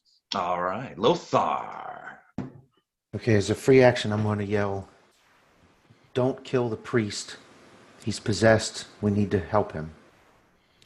And then I'm going to cast prayer. So 40-foot radius for everybody that's around me. Okay. And I assume, I know. So 21 or better, right? Yeah. Yep. Prayer worked. Okay, so hold on a second. Let me do this here. So you have. So it'll be everybody but Storm and Farina. Okay. So it's okay. So everybody but Storm and Farina. Yeah, we'll get All prayer. Right. Okay, cool. All right. You can feel the tenuousness of it. The strangeness of it. All right. You gonna move it all, Lothar? I'm gonna move 5-foot step to here. Okay. And you're gonna grab Fletcher and pull him into the lava. Well, no, I'm gonna make Fletcher. I'm gonna make Fletcher lay down as a bridge so I can walk over him. Perfect. Okay, perfect. So I'm just so you guys know, I have the environmental rules for lava up on screen, so we're ready to go. In case one of us decides to go for a swim. Yeah, in case anybody goes in the lava for whatever reason, and honestly, no judgment. If you happen to push somebody or bump them in, you won't hear any complaining from me. Seriously, falling in lava, is there any rule? I mean, you're just dead, aren't you? No, there's definitely a rule. Lava or magma deals 2d6 points of fire damage per round, except in case of total immersion. When, for example, if a character falls into the crater of an active volcano, which deals 20d6 of fire damage per round. Damage from lava continues for 1d3 rounds after exposure ceases, but this additional damage is only half of that dealt. Immunity or resistance to fire serves as immunity to lava or magma. Creature immune to fire might still drown if completely immersed in lava. See drowning rules. So 2d6 points of damage per round, and then 1d6 for every round afterwards for 1d3 rounds after exposure. Plus a lot of ugly scarring. Yeah, exactly. Yeah. And hey, Les. Superpowers. Yep. That reminds me. I think didn't somebody cast protection from fire or resist fire? I think on you and Flashheart. Yeah. Yeah. Does that help? Yeah, it does. So I still wouldn't take a bath in it. I'm not swimming. So to go back, I think immunity or resistance to fire serves as immunity to lava or magma. So the same principle applies. If you have fire resistance, it will apply to lava damage. So you literally could lie down there probably and let him walk over you, which would be frankly pretty neat. Well, no, I didn't mean in the lava because it's still semi-liquid-like, so he'd sink. Yeah, maybe. He's wearing metal armor, yeah. When I try to cross this, if I fail my acrobatics check, you guys have to promise to make me Darth Lothar. Okay. Darth Lothar. He killed the younglings. All right, so that's it for Lothar. Flashheart, you are up. So this guy just disappeared. But you know where he's at because you heard Storm say he's right. I think he's right here. I always imagine Storm having this very sort of posh British accent, like, "Oh, hello there, sir. Allow me, please, I think I believe I'll sit on you while my compatriots come and sort you out. No, I can see her more with an Australian accent. Hello, love. Or What's all this then? Are you like the Dick Van Dyke English accent? Yeah, exactly. Something, It was about that close. Horrifying. Yeah. You know what I read recently. Speaking of Dick Van Dyke and his English accent, is that early on, after Sean Connery stopped being James Bond, that Dick Van Dyke was briefly considered for the role of James Bond after Sean Connery, but he ran into Albert Broccoli, who wrote, directed and produced all the James Bond movies, the early ones, and obviously Dick Van Dyke's from America, and he said, "You don't want me to use the British accent I used in Mary Poppins, do you?" And he said, "Yeah, you're right. We're not going to go. We're not going. You're out of the job." So he did not get the James Bond job. I was just like, that's genius, though. Do you know what's funny about that is Dick Van Dyke wasn't responsible for that accent. It was actually Walt Disney's fault. Dick Van Dyke knew what a British accent sounded like, and that's how he tried to play the role. But Walt Disney said, Americans don't know what a British accent is. You need to ham it up and make it more cocky. Oh, man, that's terrible. That's terrible. So so as you guys know, Dan works for Disney and is a fount of knowledge about Walt Disney, all the problems of that Walt Disney caused during the 50s and 60s. So, all right, Flashheart, what are you up to? So you've got the fire resistance. You could probably lay down in that lava if you want to. You're starting to feel like maybe you should, just to see what happens. It would make the DM happy. Yeah. Yeah, if you have the rules just handy. I want to do as few acrobatic rolls as possible, but I don't know what happened to this guy, right? I'm milling around here with everybody else. He was standing right in front of you and he disappeared. You were trying to get his attention and he vanished. But I'm not hearing anything else from up north or anything. I'm hearing Farina attack the crystal, but that's all I'm hearing, right? Can you guys hear me? Yeah. Yeah, okay. All right, cool. Yeah, like I said, you also heard Storm call out, I think he's up here. And then you hear a tussle going on up there, but you can't see anything. That's what started the whole conversation, is what Storm's voice sounds like. That's right.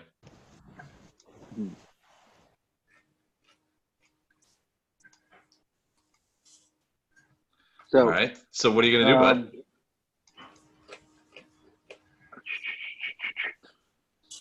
I got all this haste here. What is this thing in the middle? Is that where we came down right here?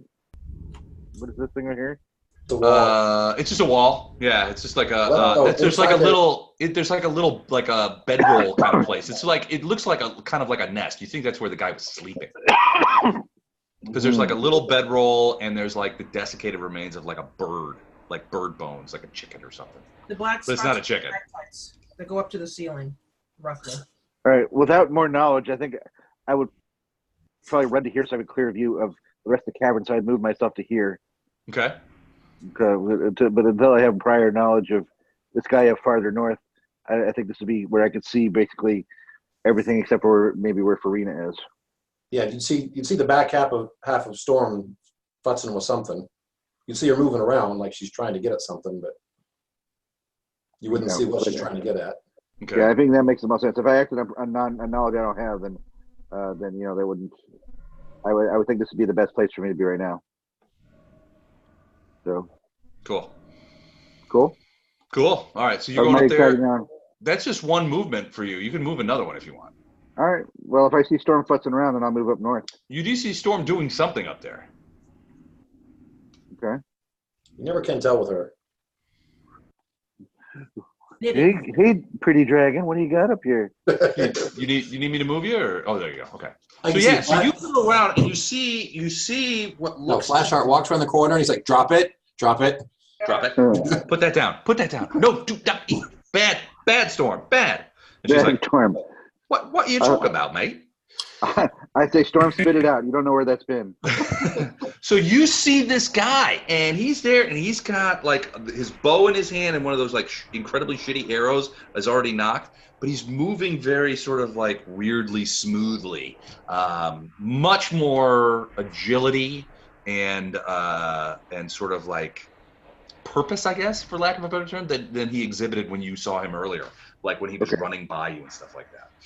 Very strange. He looks like a completely different person. Say that again?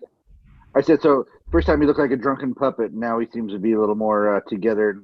Yeah. Fluidly under his own power. It's a little surreal, the way he's moving, and you know, you can see him sort of like he's focused on Storm. He looks like he's going to shoot at her. I was like, hey there, brother. To whom do I have the pleasure of addressing? It's me, Storm. I you know me. But when I first detected evil, he was jerky, right? Jerky movement. Yeah, he seemed like, you know, kind of like when you first saw him, he was kind of like, you know, a little nuts, wild-eyed, emaciated. This is you know, he kind of like, you know, hesitant walking, kind of like stumbling around. This guy now is not moving in that fashion. I guess what I'm saying is that, yeah, I'm going to detect evil again to see if I get a different result. That's do it at will. Okay, hold on. Let me. Okay.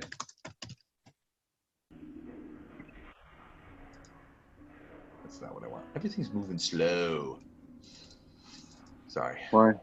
I don't know why. I got the big pipe working.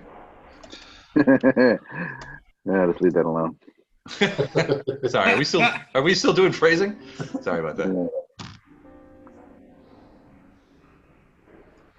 So, weirdly, let me just make sure that I got this right. 2 seconds here. Weirdly, the guy you're looking at does not emanate any evil. He does not radiate evil. Ah. What? So, what was the name of the original brother we were looking for? It was Jesker Helton. Like, brother Jesker, I presume. He does not seem to react to you. He's focused on Storm. Huh. All right. Is there anything? Do I have any movement left? I think that was my movement, right? So I think that's it for you. Yeah. Okay. I will call it a free action. He's up here. He's up here. All right. Fletcher, what about you? I call out to the invisible voice that was talking to me before. Okay, do I go after the guy or after the crystal? Yes. Crystal. Yes, I think it was Bardos. Crystal. Bardos, is that you? All right. Double move action while I'm hasted. I think I have plenty of movement. All right. Probably get there twice. Yes. So I'm going to go across the lava this way. Okay. During which I would have spotted the crystal, so I know it's there, but I think I already knew it was there. Oh, sort of looking like directly to the north? Yeah. Yeah. Do I get the impression I have any chance of hitting it with my hammer? The crystal? So where, right. I mean, did you move yet? Yeah. He's moving up to the top now. Okay. I think you're large. Oh, there he is. Okay. So does that hammer give you reach? No, but I have a reach weapon. That's why I'm asking. Whoa. Did you just show up in my range? Hey, I'm going to whip you. I've got a potion of feather step. That means you can fly or float right up to it and bash the crap out of it. Okay, well, then I'm going to just stop right where I'm at. Okay, you're going to stop there? And wait for further orders. Right. Yeah. Yeah. Can you get all the way to me and just take it from me? Yeah. Well, like if I stopped at a square next to you, I'd have enough. Can I just say in pouch and not have to move, or? So you basically open up the pouch and he reaches in and grabs it? That's going to be awkward. I mean, maybe awkward, but effective. Awkward, but effective. Awkward, but effective. Other pouch. Oh, I'm so sorry. Awkward, but effective. The Mike Phillips story. That work? Is that possible? It's possible. I'd be worried about who saw you guys do that. Nobody can see us at all. Back at camp, yeah. No, you guys are fine. All right, so she's gonna like in pouch, that kind of thing. And so you put your hand in her pocket and sort of whir around for a little bit, looking for the potion. Our kids are like hanging out there to find. Oh, the Led Zeppelin group. Band camp. Gatto, you're up. My first movement is Race. to there, using acrobatics to jump across the lava.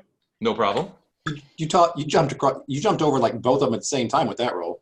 He kicked Bardos as he went over, like, sort of Bruce Lee style. I have been told by Flashheart and Storm, or I should say Illendar, that the guy's up here. So, let me hold on.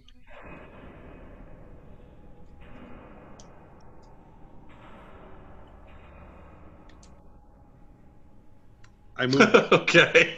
I love these moves. What's the key that does that again, Don? Q. Okay. You hold That's down the pretty cool. left mouse button, hit Q, and then you move the mouse. Move the mouse and hit Q on your different waypoints. Okay. I'm done. All right. So you're right there behind this guy. Now you come whipping around Storm. Give me a quick perception check.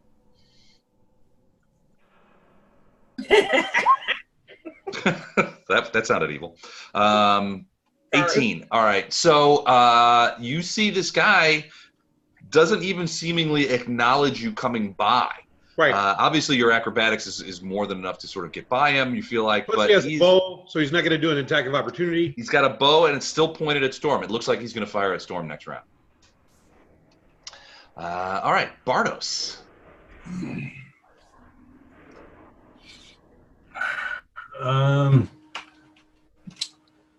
So Storm is large now, is that right? Yep. Yeah.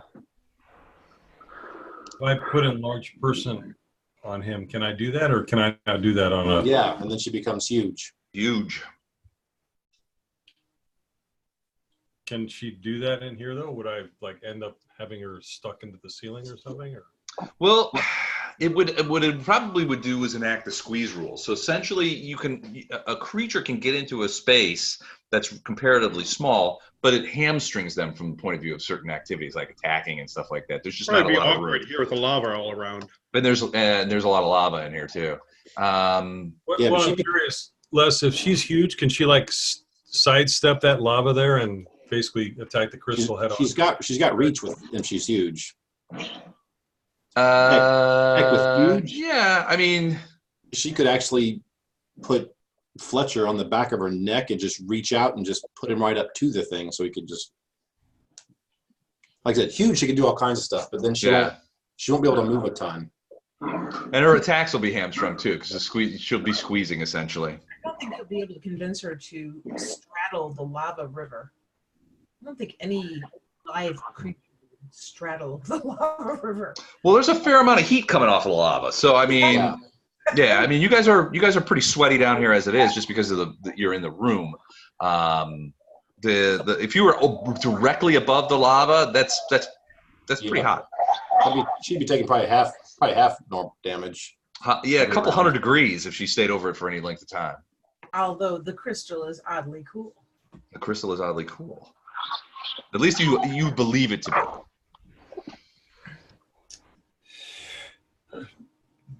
All right, so I guess I'm gonna do enlarged person mass. I could do up to 8 people.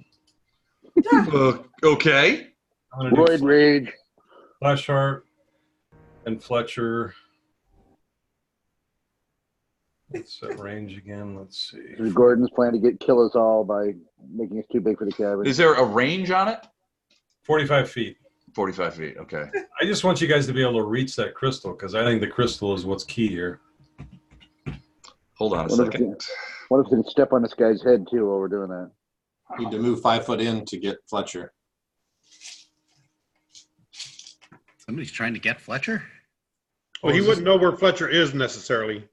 Are these 10 foot or 5 foot? I thought these were 5 foot. 5 foot These square. are 5 foot squares. Now you're at 45. No, it's 65. Oh, I'm sorry. I thought you said 45. Oh, no, it is 45. All right, I'm sorry. Aren't you 45. Haitian anyway? Can't you go wherever the hell you want to go? You could go in between the lava and around the I can move there. I didn't realize. No, the spell has a range. So I'm going to do Flashheart. Don't make Gato big. Gato, do you want to be big? No. Big Gato. Okay, make right. Gatto big. Farina changes her mind. Make Gatto big. Because he doesn't want to be. No, I'm going to do Fletcher, Flashheart, and I'm going to do Storm. Because I want to see what happens. I want to see what happens. All right, hold on. I'm still fixing my shit here. I want to see what happens. Yeah. All right, It's the first time I'm using the spell. I thought I'd use it in a cavern filled with lava.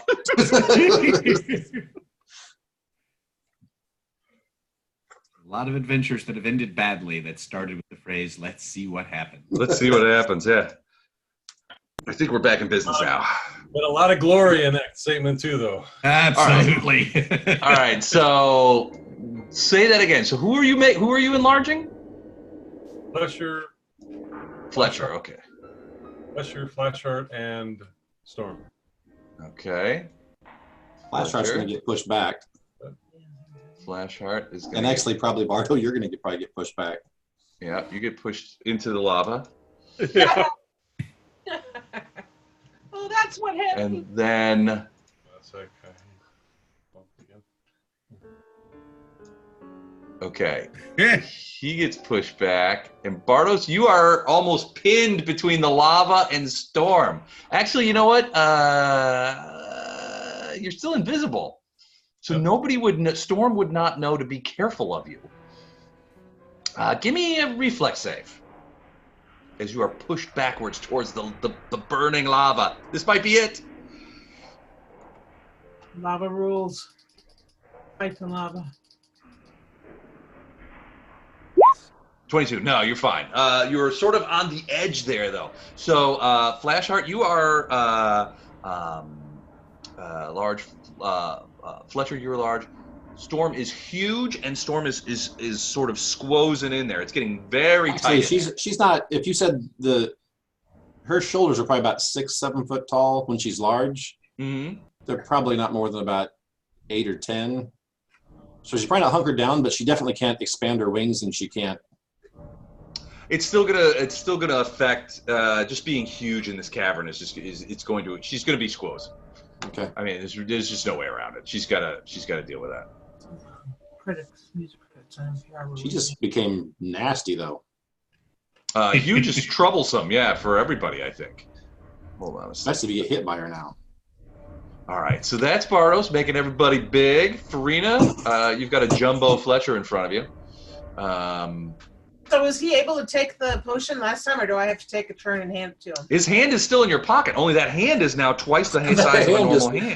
The hand just got really big. That's a little odd, but... So now it's stuck in your pocket because you can't pull it back out.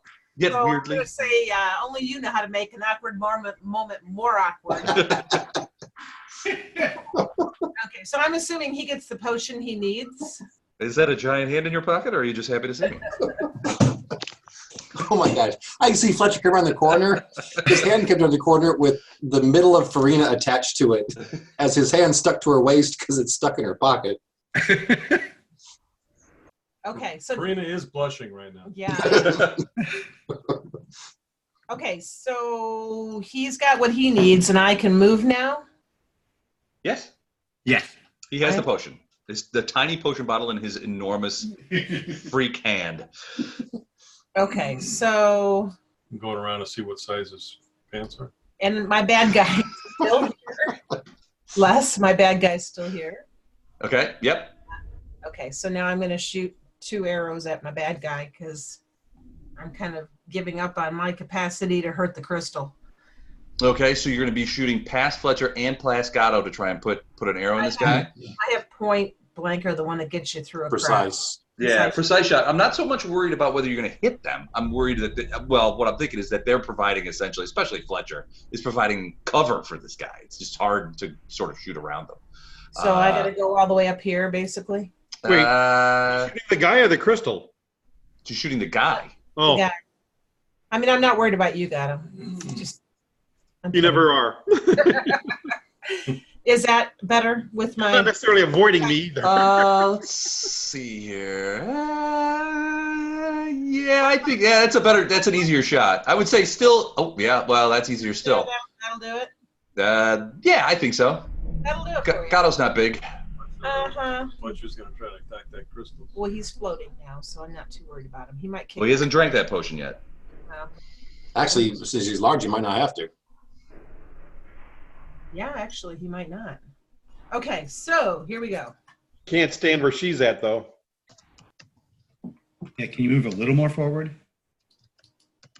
Okay, where do you want me? Right about, I don't know, like right here, There you go.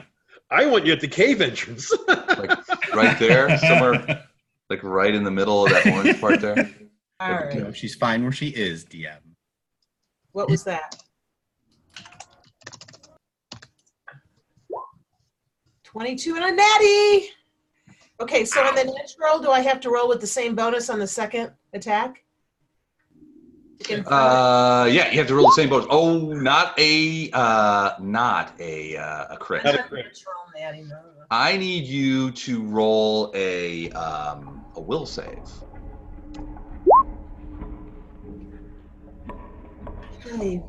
Okay, hang on. Ooh, the music changed. Shouldn't I have rolled that before I fired, or no? Not necessarily, huh? Yeah. Okay, and that's your second. Oh, that's the will save. Yeah. Okay. The arrow goes past Gatto, right through this guy, and bounces off of like Storm. It passed through there. So, man, Storm's right there. Storm, give me a reflex save. Hang on. I said damn, even louder than the last time I said damn. Damn! It's not going well.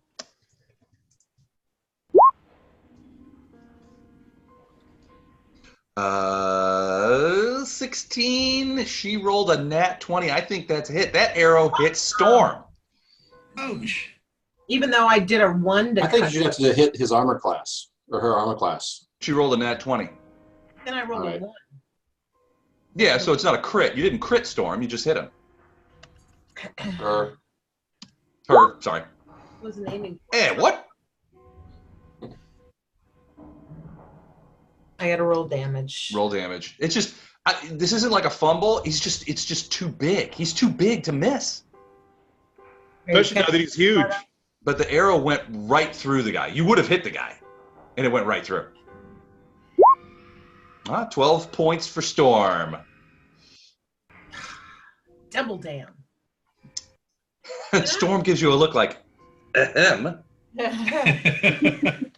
Can Farina fit through this little? Can anyone fit through this little crack? Yeah, boy, you'd have to go squeeze roll. Squeeze roll. You'd have to go on tippy toe, but yeah, you could get through You there. do half speed through it. Yep. All right. I was gonna say, who do you think you are, Mike Dowd? Shooting people on your team. I'm going to ask Otto if Otto sees this Sorry. villain of ours. Okay. Do I need Storm to do a did not perception see check? the arrow pass through him. No, she did not, but she felt the arrow pass through her. Oh, it didn't pass through. Oh, It's yeah. probably still stuck Not in it. stuck in her, yeah, but you know what I mean. I would tell everybody, I don't think that dude's there. Sorry. I don't think that guy's there, you guys. I think he's an illusion. And then I'm asking Otto to roll a perception, which that's that. Oh, shoot. Okay. To see if he smells or hears our villain, because he's not here anymore. Nothing. Otto's got nothing. All right, then I'm going to have Otto come up. He's going to jump the lava. Oh, wait. Okay. Lothar.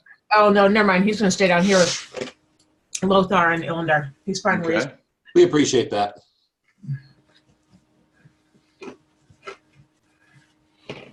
I'm done Okay. with her worthless move. Lothar, the guy materializes right in front of you. Lothar, my brother in Erastil, join me. Come to me, and we will stay here and defend Delamere's tomb together, you and I. And he reaches his hand across the lava to take your hand. Give me either a knowledge religion or knowledge or perception. Either or, whichever one you think you would do better at. Hang on.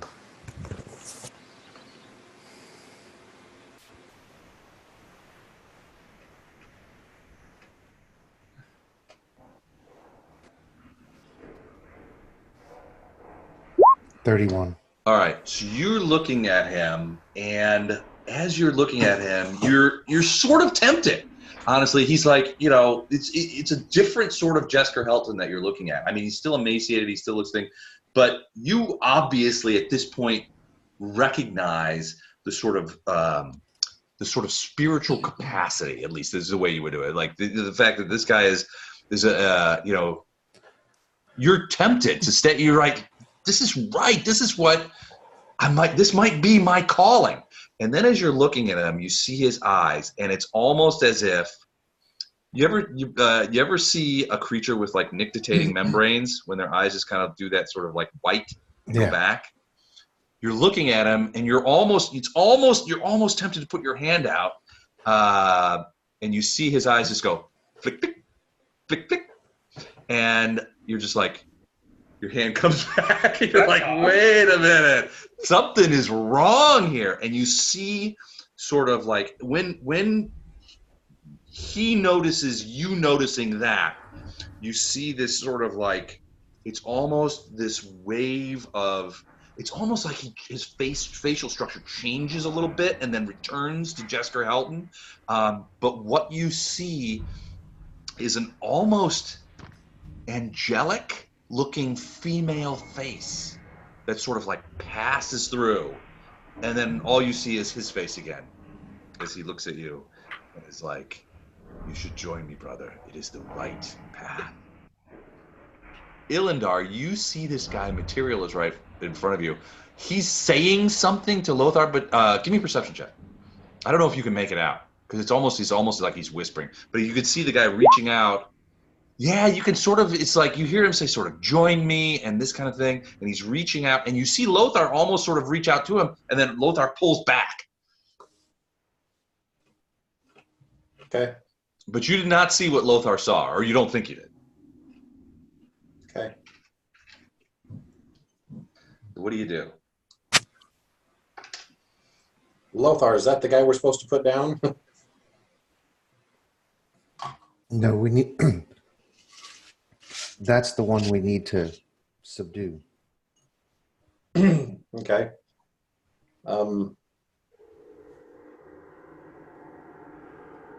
Okay, I'm going to. I'm going to plan on some doing from way back here. Mind meld.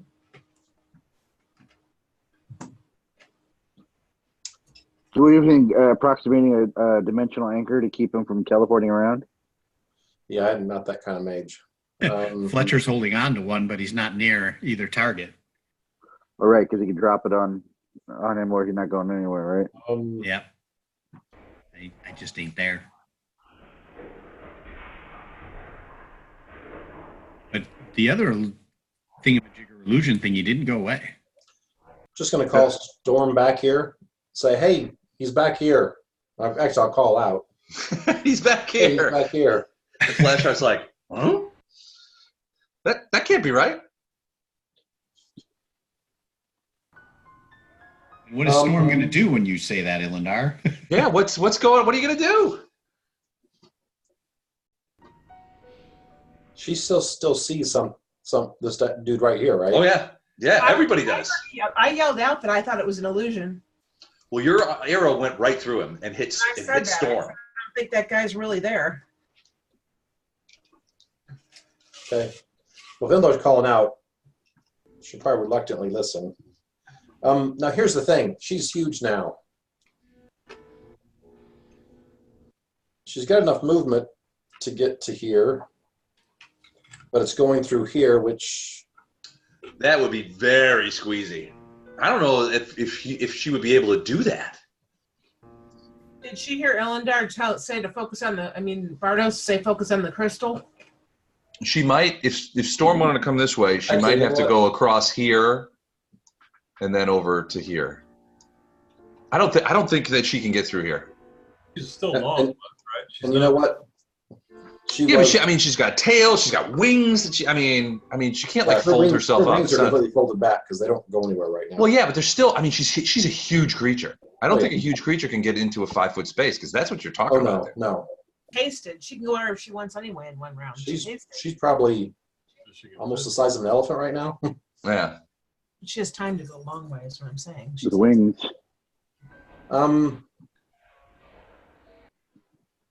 You go to here and then to here. Did that work? Nope. Okay. All right. She's going to try a single attack on this guy, just to see if he's really there. Okay. Go for it. Wait, as immediate action, Mm-hmm. I use Got Your Back. What is that? Sounds interesting. Tell us about that power. Got To your back, aid, yeah. so aid the player I'm playing with. So you give Storm a +2 on her attack rolls. That's correct, right? Yeah. Okay. So +2 on your attack roll, Storm. As if I don't have. You're going to get hit, basically.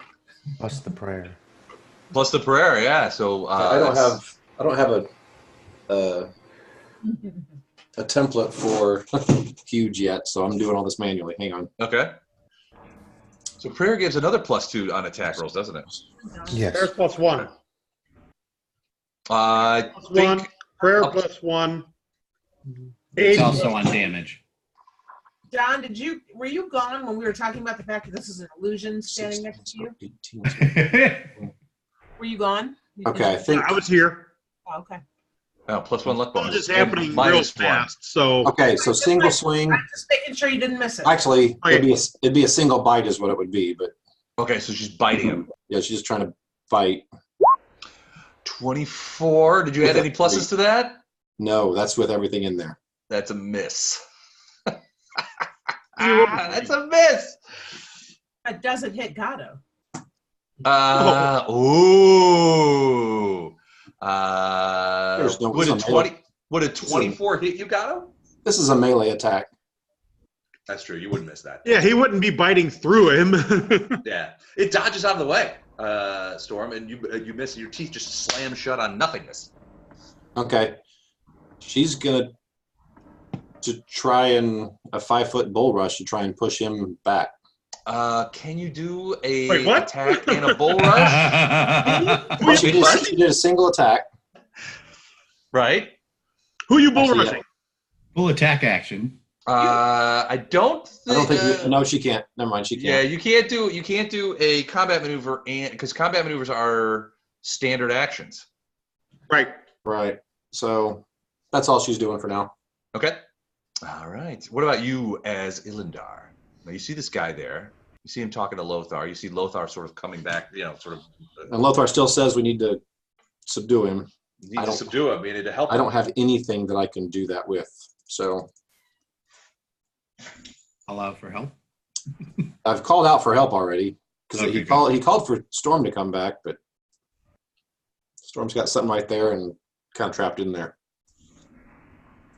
All right. So what are you gonna do? He's going to load his heavy crossbow.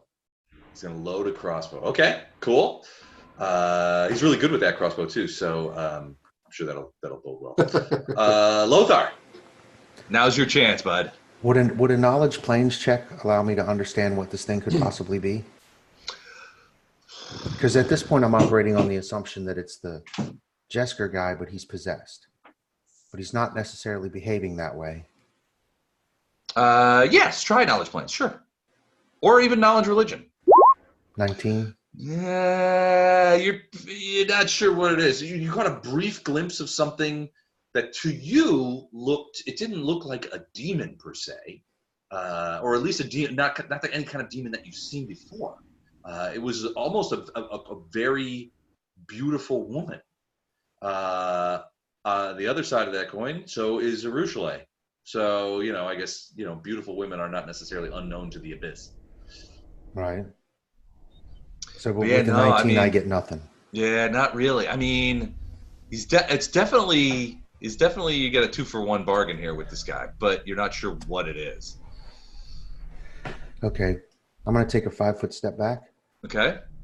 and cast Dimensional Anchor. Dimensional Anchor. All right. So there's a saving throw. Yes. Okay. No, wait. No, there's not. There's not. It's a range touch attack. Okay. All right. So 18 would be So it's a range touch of 18? 19. 19. Now I'm using my bow range stuff that I've got set up, but Gotcha. Okay. so it'll be 19 for range touch. His touch AC is 18. So that hits Dimensional Anchor. So you see a look come over this guy. I mean, it's obvious that he had realized what you've done to him. And he looks around and he's like, "Oh, brother, you have made a critical mistake." And then you see that face pass forward again, and it's almost like there's a point where you can sort of see this female face come out, and it's definitely evil. And a cat is walking across the piano. And a cat is somewhere. A cat is walking across the piano.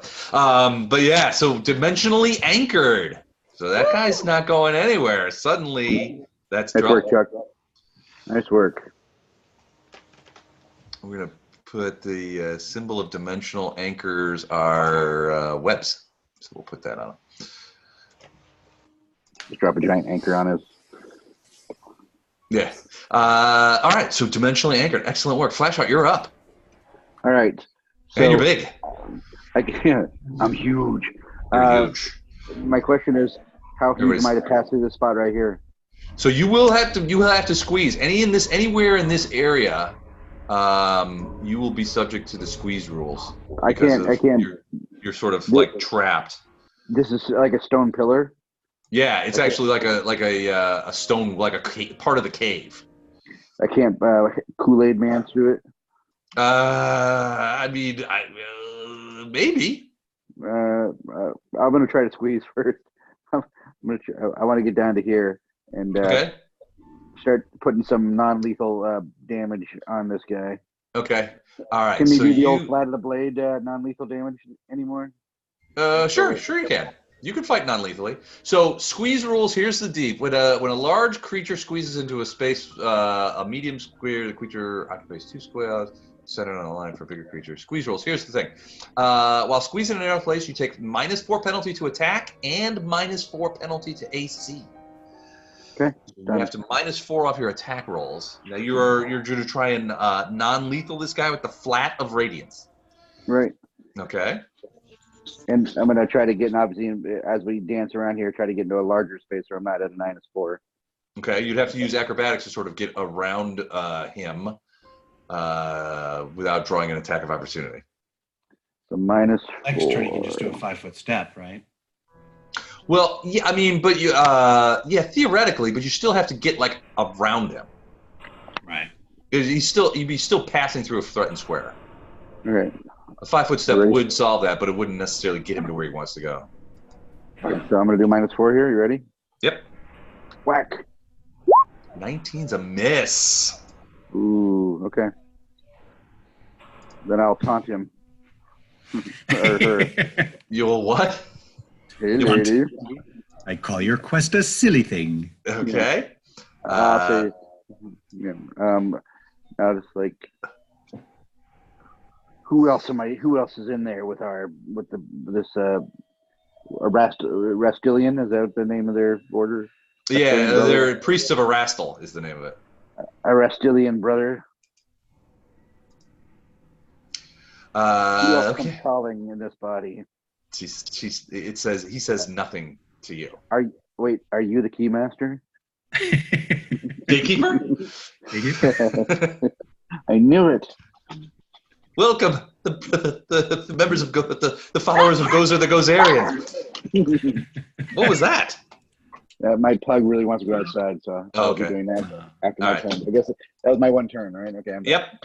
All right, Fletcher, you're up. Wait. Oh, go ahead. I'm hasted.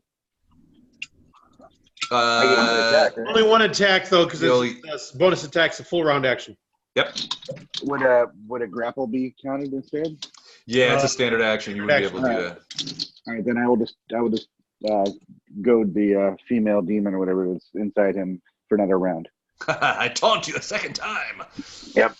All right, Fletcheroo. All right, so before I do do anything, does he get the impression that if he stood at the edge of the lava that he could reach? Yes, I think definitely, because it's part of the spell. All of your stuff gets big too. But that didn't come out the way I wanted it to. So all of your equipment's not working for me either. So let me rephrase. Really likes you. You got a big hammer. Well, okay, so I could easily hit it with the hammer. Could I reach and grab it with my hands? Yes, I would say yes.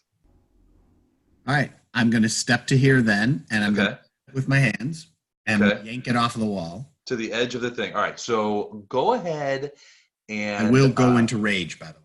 All right, so you're raging. You're going to try and grab onto it and rip it off the wall. Yeah. All right. I will need a strength check for that. I figured you might. Marina's like stamping her feet. She's cheering you on. Oh! You only I could roll better. You dislocate an elbow, yanking on this thing, and you're like, "Ow! I think I pulled a muscle."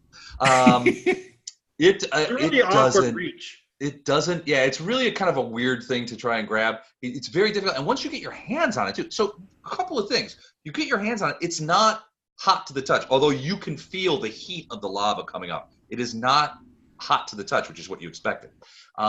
It's also kind of hard to grab, and you give it you get your fingers around it, you try and give it a good yank, and it doesn't even budge. Doesn't even move. Do I get the impression it's not worth trying? I don't know if you would think it was not worth trying. You certainly didn't move it. You sucked so bad, you don't know if... Yeah, you don't know. I had such a bad grip that it slipped out of my hands. So yeah, it might have just... you may have just done it that way. Okay. Well, that's my unfortunate turn. Okay. Gatto. Where is Gatto? Oh, he's still up there next to it. Okay, so this is just to determine something for me. Okay. You do not determine it. Whatever it was, you don't determine it. It's still undetermined. All right. So 28. Give me, and 31. So you hit it twice. Give me a will save.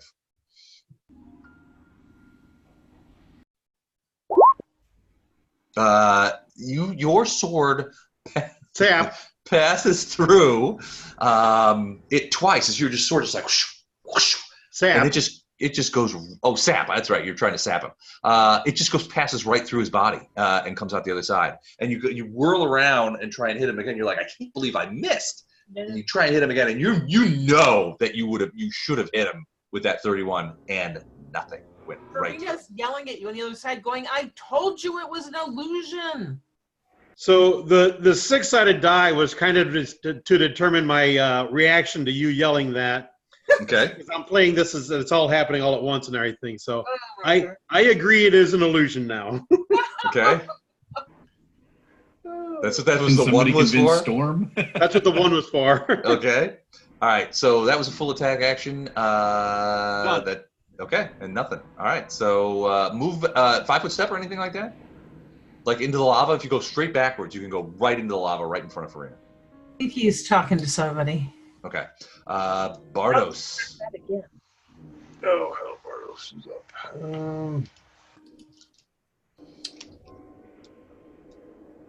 Everything I've looked at has been... So you would have seen that there is another one of these guys down here at the south end of the cave. Okay. So I'm going to move down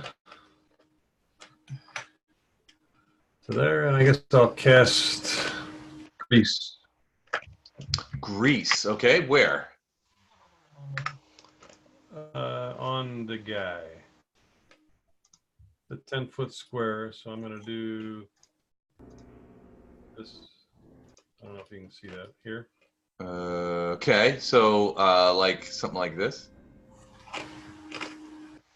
Yep. Okay. All right. So Grease. He needs to make a reflex save. What is the damage? I mean the DC of that?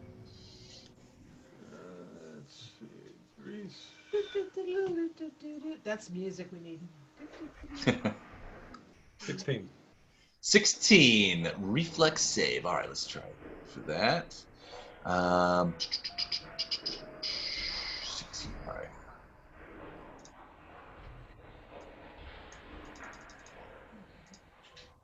$28. No problem. Still on his feet. So dimensional anchor doesn't keep him from moving, like walking, right? It just keeps him from teleporting. Okay. You can walk.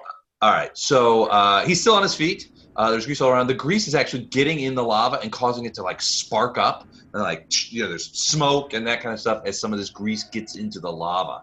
Putting a little bit of smoke in the air and that kind of stuff, and just making the already kind of crappy atmosphere even just a tiny bit crappier. He's still up, but he's looking around like, ugh, okay. Farina.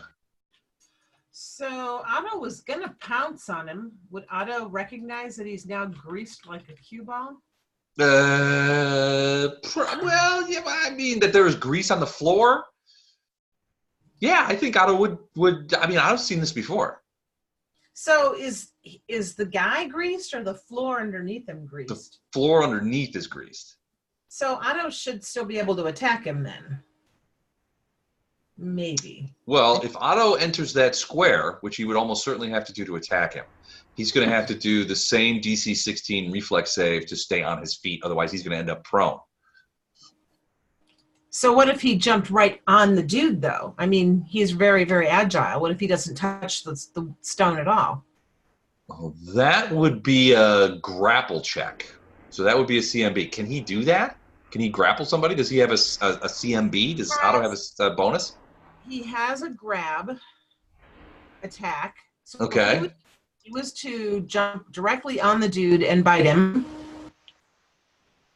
I guess successfully, then he's entitled to grapple, which would be his CMB. B, yeah. Well, so what I'm thinking though is so the grab attack is if he is an extension of the bite attack, which is meaning that he bites down and holds him. So normally that would be considered just a regular melee attack. If you want to jump on the guy and hold on to him, that's just a straight up grapple attempt. To like leap, he basically would leap, so he would have to do an acrobatics check to leap over the thing, which would probably be very easy for a cat of this size. And then to jump on him and hold on to him so as not to land on the floor. You basically want to hold on to him and grab him. That would be a grapple check. You wouldn't be able to attack him this round. You would just be hanging on to him. But if you succeeded, you would essentially have him grappled and be on top of him. It would probably, frankly, it would force him standing on the grease. It would force another reflex save at a penalty for him to try and stay on his feet. What it would probably happen is Otto would knock him onto his ass and have him grappled. Maybe.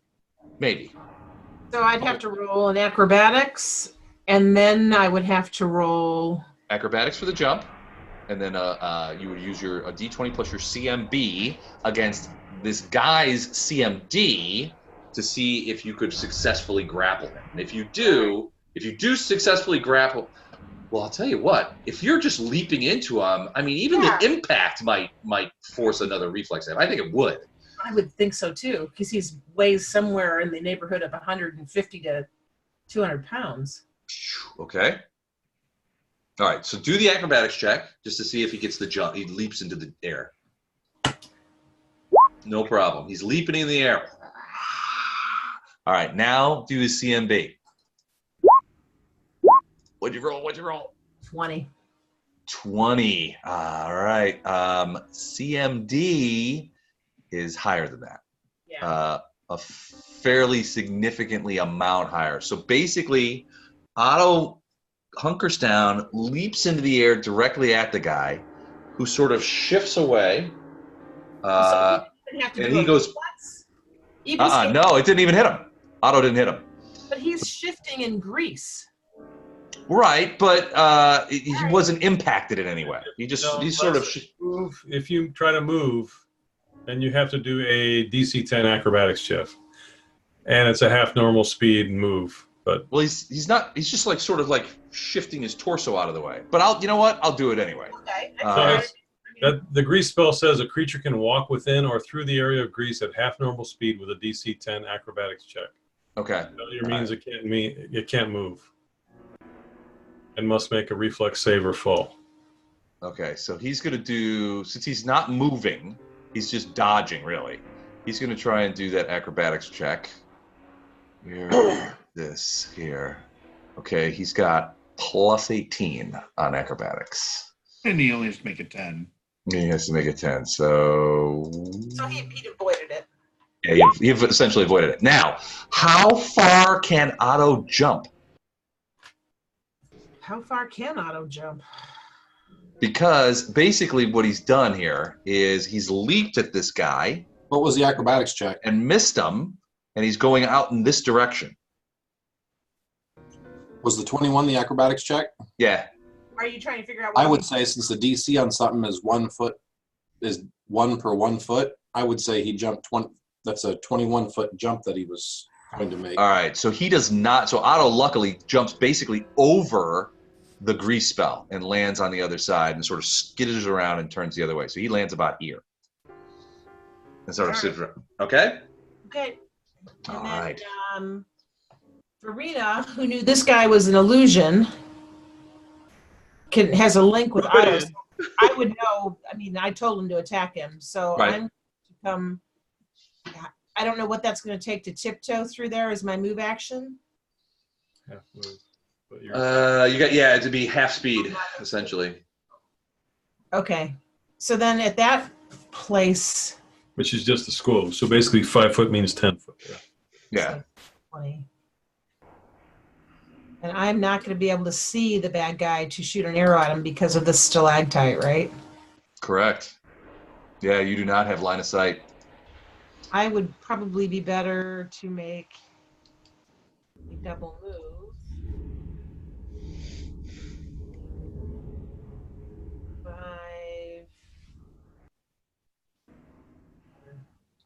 Okay, so I'm just going to move.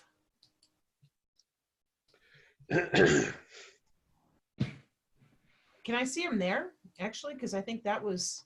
From there, hold on, let me see. Yeah, I think so. It would be better if you were a couple of feet south.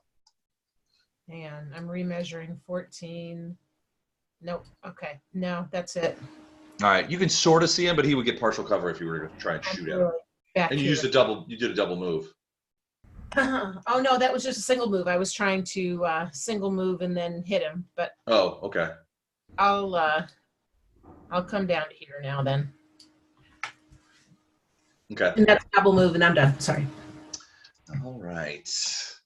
Let's see. My turn. So he's standing in the in this area. What is he gonna do? He is going to do that. So he looks around. He looks at you, Lothar. He looks at Ilindar. He looks behind him at Flashart, and he opens his mouth and utters a word that absolutely shocks you all, everyone to their knees. It just so a 40-foot radius. Anybody in the range of 40 feet. Hold on, let me do a thing here. Can hear it. He's just sort of like, oh, and he screams out this word that is so horrendous that anyone who hears it yells tank. Shocked beyond belief. So, it goes all the way. The only ones not affected would be Storm, Gatto, and Fletcher. Everyone else hears this word. Hold on, let me take the thing off there. Did you guys see the green area? Mm-hmm. Okay. It says a blasphemy, essentially. He utters a blasphemy. I need will saves from everyone. Do we have any bonuses but besides what we had? I don't think there's any. Prayer is a plus. Prayer is a plus one. Prayer gives you a save. +1. Thank you. And the DC's 22. Ooh, I definitely did not make it. Okay. I will wash out your soap, your mouth of soap, evil priest. And I basically need to know everybody's level. Everybody that was affected. Did anybody make their save? It doesn't look like anybody made their save. I didn't have to roll. And yeah, you're the only one not the same level as everybody else, right? You're one level back still. Oh my. I'm 8. Everybody Ooh. else should be 9. Yeah, we're on. I think we're on 9s now, Les. Okay, all 9s. All right. So the rules of blasphemy say up to the caster level -1, -5. So any non-evil within the creature within the area of a blasphemy spell suffers the following ill effects. Caster level in this case is 13. So you guys are up to caster level -1. You don't quite get -5, which frankly is good. Is anybody that got affected by this still 8th level? I think Bardos is 8th level. Ooh, that's bad. So is Elendar. That's also bad. All right, so those of you 8th level and below, you are paralyzed and helpless for 1d10 minutes because of the thing of this. So you guys fall to the ground paralyzed by the force of this word. I knew he was going to find a way to put us in the lava somehow. You know, roll to see which way you For fall. 6 minutes. No, neither of you. Well, Bardos, you're close. Nah, I think you'll be fine. You just fall down. No. But you are now paralyzed for 10 minutes and weakened. Your strength score decreases by 2d6. Well, I mean, you're going to be paralyzed, so it's not going to matter. And you're also dazed for 1 round. Those of you who are 12th level or below, which I believe is everybody else, right? Somebody secretly 12 level. Huh? Is it a fear or emotion-based effect? It is. It's a sonic evocation. So no, it's not a fear effect or emotional. No, it's basically like it's sort of like a power word for evil clerics, essentially. All right, so the rest of you find your strength depleted by 7 points for the next 6 rounds. So 6 rounds, everybody's strength goes down by 7. So we're under an animal focus of a +4 on strength. So does that just go away and then 3 more? How does that work? Yeah, that would blow that away, and then you would lose the remaining 3. And then when it was over, since it was the original strength, the animal focus was it a spell? It's a spell, right? Or a power? A spell-like ability? Yeah, it wouldn't come back. You have to reignite it, right? I mean, it's not. It goes all the time? Yeah, it's all the time. So all right. Well, then it would come back after this ends. What was the original save, Les? Baru got a 22. It's 22, so Baru should be fine. Okay. So how do you do like a -3 on strength on these? It usually means -1 to attack, -1 to damage when you're -3. -4 would be -2. Also, everybody is dazed for 1 round. You can take no actions next round.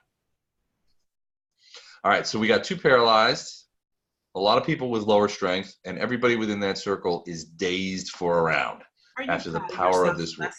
Huh? Are you proud of yourself? A little, yeah. Did you say we're all dazed for 1 round? Yes, everybody's dazed for 1 round. You are. Gatto, Storm, and Fletcher are. I mean, they didn't hear the word, so they're okay. So Jennifer, if you're using the sheet, there's an effect table called All Combat Conditions. Yeah. And then go down to Ability, Damage, Strength. What about off-sheet ability scores? It was right next. It's on the front page on the right-hand side. Gordon showed me an area where you can do an adjustment. Yeah, you could do it there if you wanted. Okay, I did it there, so as long as we're good. Okay. And I'm sorry, my computer froze up again. So what was the effect for 9th level and higher? 9th level and higher, you lost 7 points of strength, and you are dazed and that lasts for 6 rounds. Okay. And you are dazed for 1 round, the next round. Okay. 7 points of strength. I might not be able to move my armor. You might be. Well, you're huge, so you got extra strength, but now you've lost a lot of it. Yeah, you might be trapped. Could you imagine you're trapped in your huge armor? Yeah, you should. All right, so that's what he did. Lothar, you yourself recognize. Give me a knowledge religion. 21. 21. That was a demon speaking through this guy. Okay. That was, yeah. You recognize this is. Give me another knowledge planes. 25. You have heard stories of a kinds of demons that blend with people. It's not possession per se, but it's like they fuse with them. These demons are notorious for their duplicity. They're notorious for soliciting good men and women to the point where they come on very, they try to sort of come on very nice. You've heard these demons are pleasant to look at. They sound reasonable, and then once a creature is helpless, they begin this blending process. By which they are, it's sort of a combination of possession and what the creature from the movie The Thing used to do. So it's almost a physical blending, but the two intellectual states remain the same. So it's not possession, but it's sort of like a demon wearing a jester suit. It's a politician demon. Kind of, yeah. And then you think that this might be one of those, and you're just like, and frankly, that makes you more nervous than anything else, which is like, I don't know how to fight this thing. All right, so Ilindar, you are paralyzed. So you're just laying there on the ground, and there's nothing you can do for a couple of minutes. Lothar, you are. I can think though, right? You can think, yeah. Good, 'cause that's all. Storm is still here. That's all I need to talk to Storm. And all right. And to make sure So Storm can still do something. Then Storm's going to be very aware, just because of our link, that something's going on. That blasphemy, none of that was fear related, right? No. It's like a power word. It's a sonic evocation. Okay. I just have fear bonuses for everybody. And I'm dazed. You're dazed for one round, That yeah. means I'm unable to act this round. Correct. Okay. So, Ilindar, did you have something you wanted to do with Storm? If this thing is real, it gets an attack of opportunity, or if it can take an attack of opportunity. Okay. Storm's just going to come south. She needs to make an acrobatics check to get to, like right there. Okay, so it's moving. So let me get straight. So Storm is coming along. She's going over the top of Bardos, over the top of you, and she's going to guard you. Yep. Basically, she's put herself between the thing and Ilindar and Lothar, kind of. Okay. So guarding both of you, kind of. Yeah. Okay.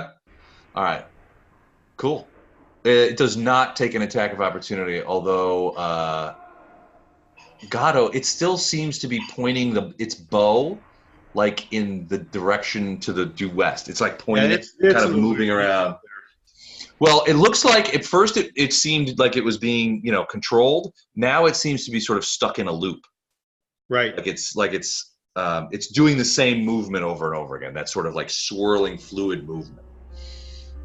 All right, Lothar, you are dazed. Now you're not. Flashheart, you are dazed. Now you're not. Fletcher. You remember when Bill Murray did his Hercules bit on Saturday Night Live? Where he basically said, my back was sore and I needed to twist. So that's what Fletcher's doing right now. He's stretching, getting limber. He's making sure both hands are on that damn thing. Okay. Yeah. Give me stretch. I pride myself in obscure references. You have out obscured me, sir. Well, look it up. Bill Murray, Hercules. Natty 20 on the strength It was all about Bill Murray. So you get... You guys hear that sound in the back? In the thing here. Are you kidding? We hear Rocky music in the background. So Fletcher, you take a moment, stretch it out. You get it in there, and it's taking everything you got. So I'll just be honest with you. Let's metagame for a minute. Normally, this thing would not be coming loose from here. But a natural 20, raging, huge, strength check on a barbarian, he managed to get it. You're pulling all like the sinews are popping out of your arms, and you're just like, you start to hear it crack, and then you rip it out. So you have, hold on a second. Let me just grab this here. Wow, I'm getting the whole world here. Hold on a second. All right, so I am going to give you control to move that to where you want. Well, I'm thinking I'm just going to give it a light toss and throw it over by Gatto. You're gonna throw it at Gatto? No, not at, right next to him, and say, see if you can get that sucker over. All right, roll a ranged attack. Ooh, ranged attack, eh? No, I'm just kidding. You're not actually. As he tosses it in the lava. All right, so you just chuck it over here, huh? Yeah. Okay, it lands on the stone right there next to Gatto. Gatto, you're just like, whoa! You kind of look around, especially after you're like, he rips his stuff off the wall. Pieces of rock and stone are falling into the lava and splashing up. And wait, what's this? There you go. He gets it out and tosses it over, and the crystal just lands at your feet with a crash. And it just lays there right next to you. This big sort of mattress-size cut crystal. You can see. Give me a perception check real quick.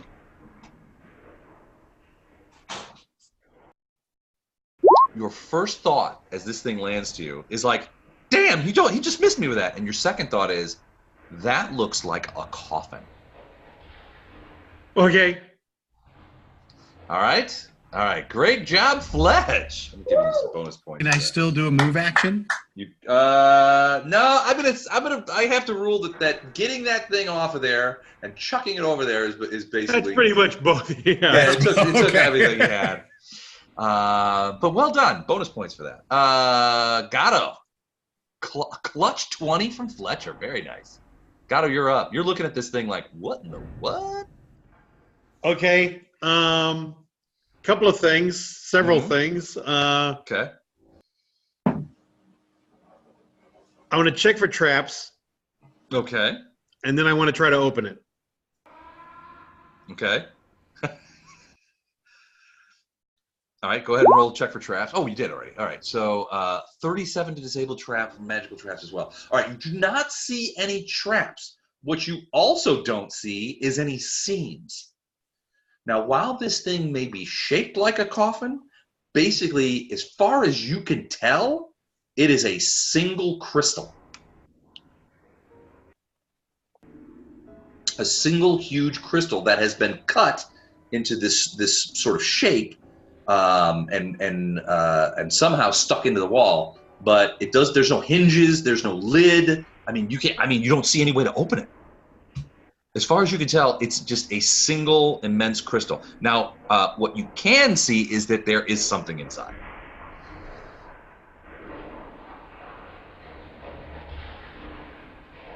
Spooky. I know, it is nice. Okay. Yeah, it didn't work as well as you'd hoped, but I will.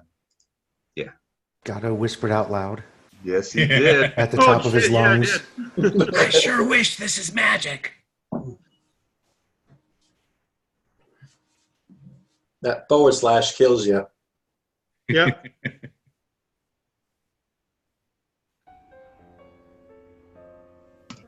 Okay. I'll send you back a message. All right, so that's, are you going to do anything else, Gatto? That's pretty much my whole turn.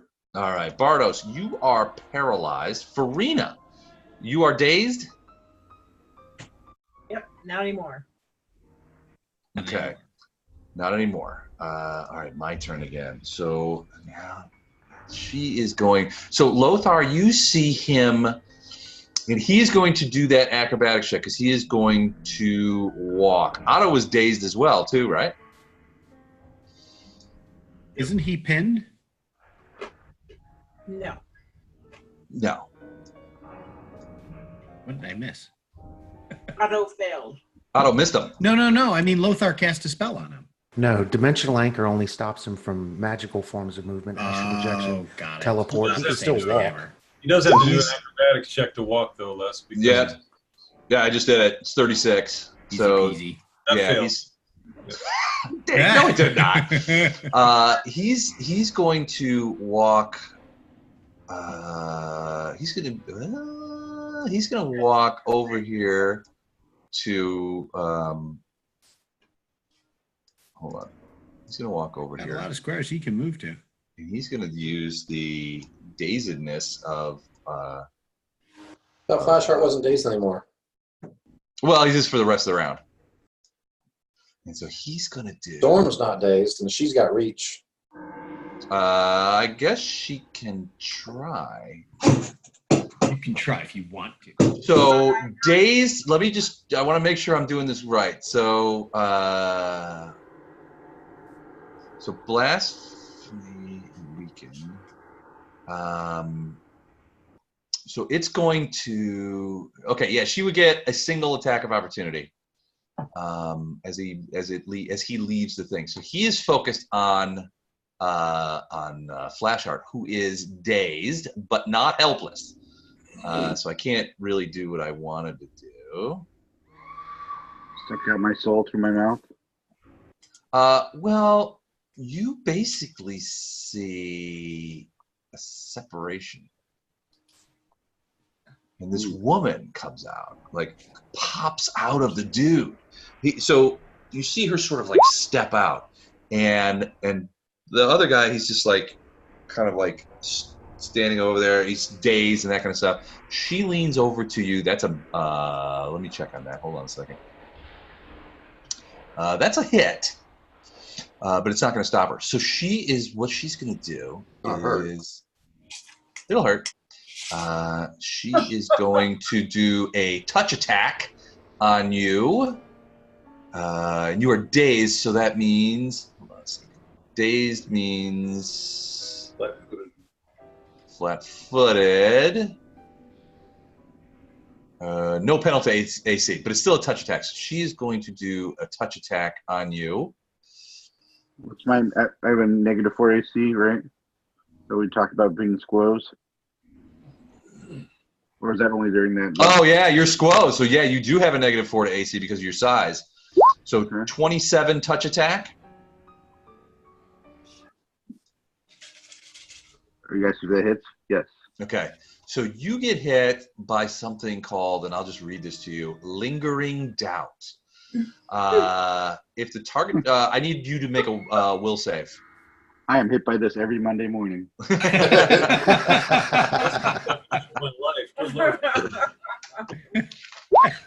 I don't know why I rolled twice. I'll take the second one. I don't know why I rolled twice. You can't take the second one. Rolls. All right.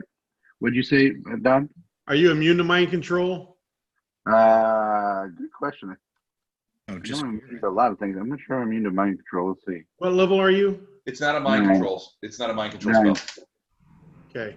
All right. So 18, you do not make your save. Fear. So here's what happens. All of your augury, commune, divination, and similar spells automatically fail. In addition, using divine spells or spell-like abilities, channeling positive energy, or using lay on hands has an automatic 20% chance for failure. This is technically this is a curse. What happens when I try to smack her with Smite Evil? Well, Smite Evil is you have a 20% failure chance of even being able to enact Smite Evil. Because it's because it's a divine ability. Great. She's sucking the divine ability out of you. All right. Delightful. She does that. Illandar. Because she's technically outside the body. She's technically outside the body of our guy. She stepped outside the body of our guy. All right, so get our guy out of here and let's put a whooping on her. She took 24 points of damage, or he did, or they did. He or did. Whatever. She was still inside him when she passed, so he took that damage. How much? 24? 24. Okay. Flashheart, what happened to you again? He's grievously wounded. Does Lothar's spell prevent her from pulling out of him? because she can't. No, it's a power. No, it's not. She's not using a dimensional. It's not a spell power. She's actually physically merging with him. So she demerged with him. It looks like she may merge back with him here momentarily.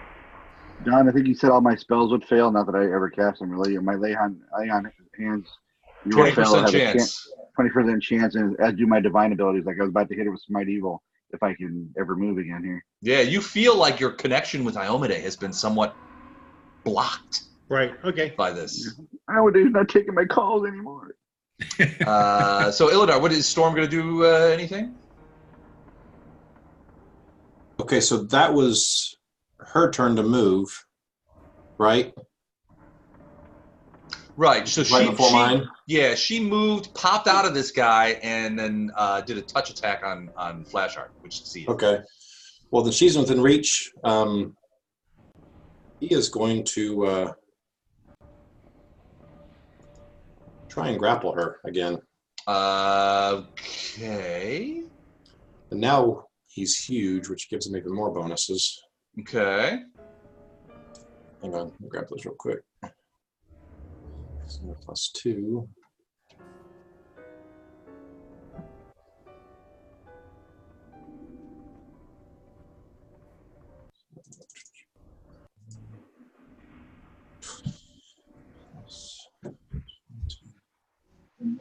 All right, so you grabbing her with like your claws?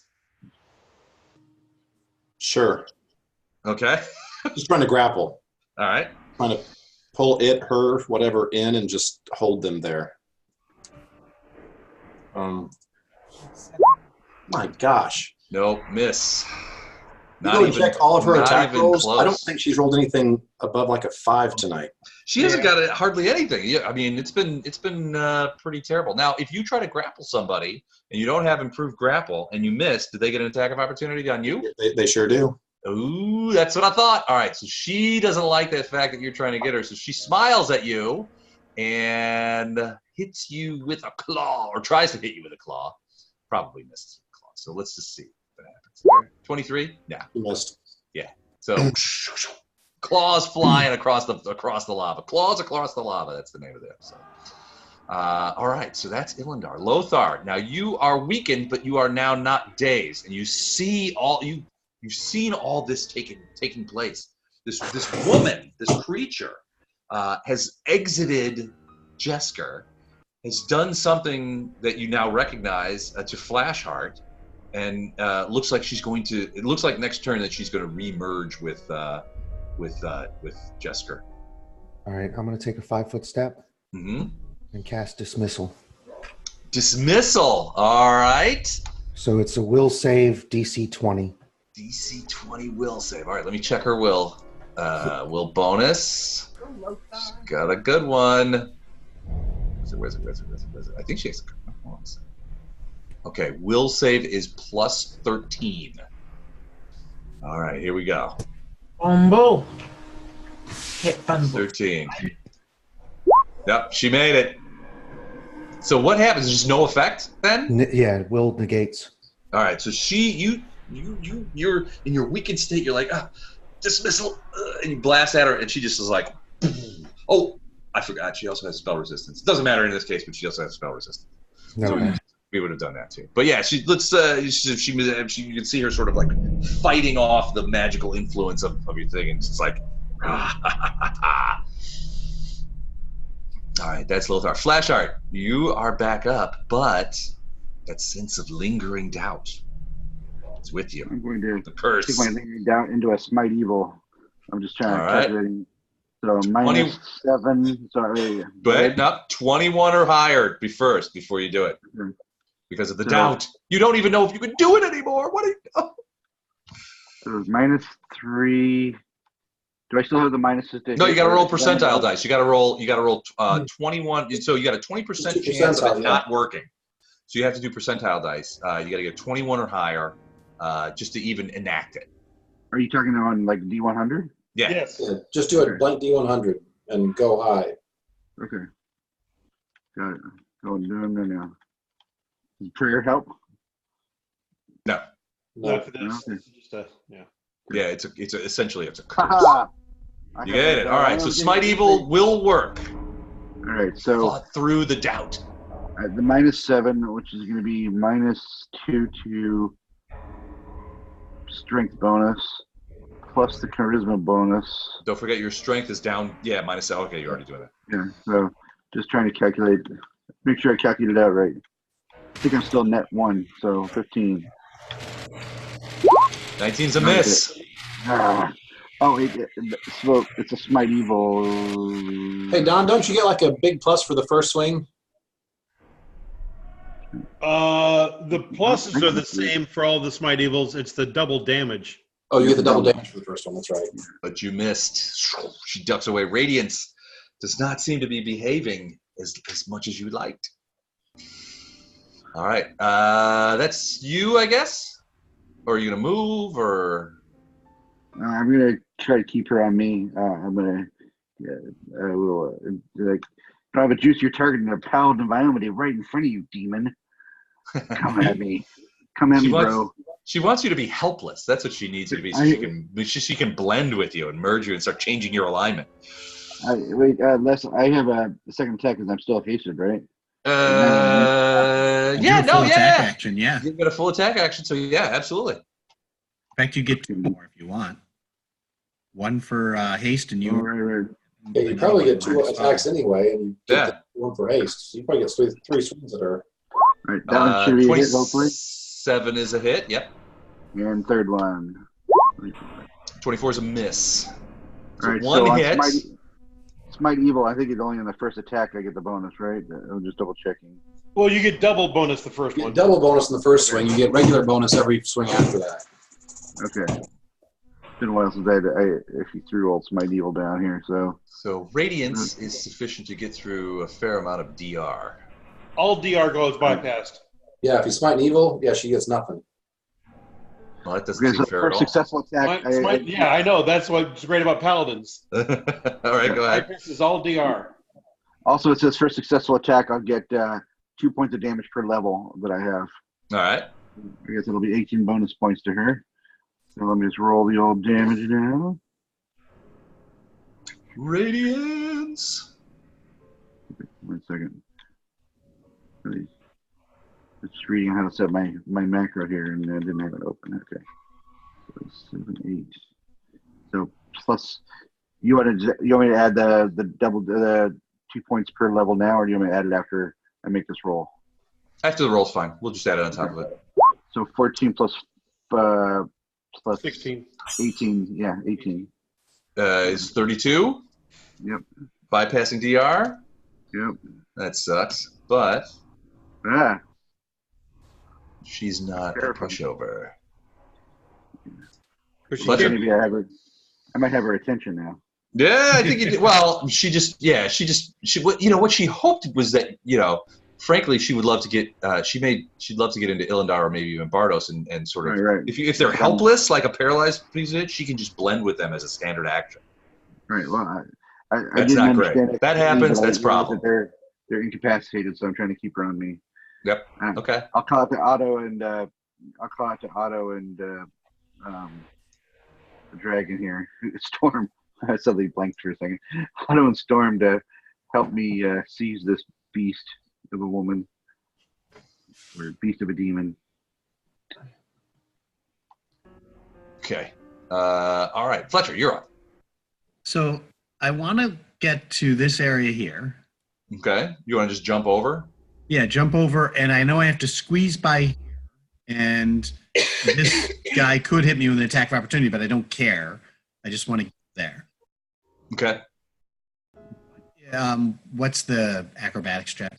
It's going to be about the 10.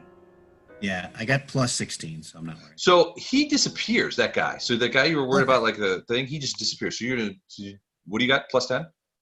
Plus 16. Plus 16? All right, so you just jump over and land over there and sort of skid a little bit, and no problem. Okay.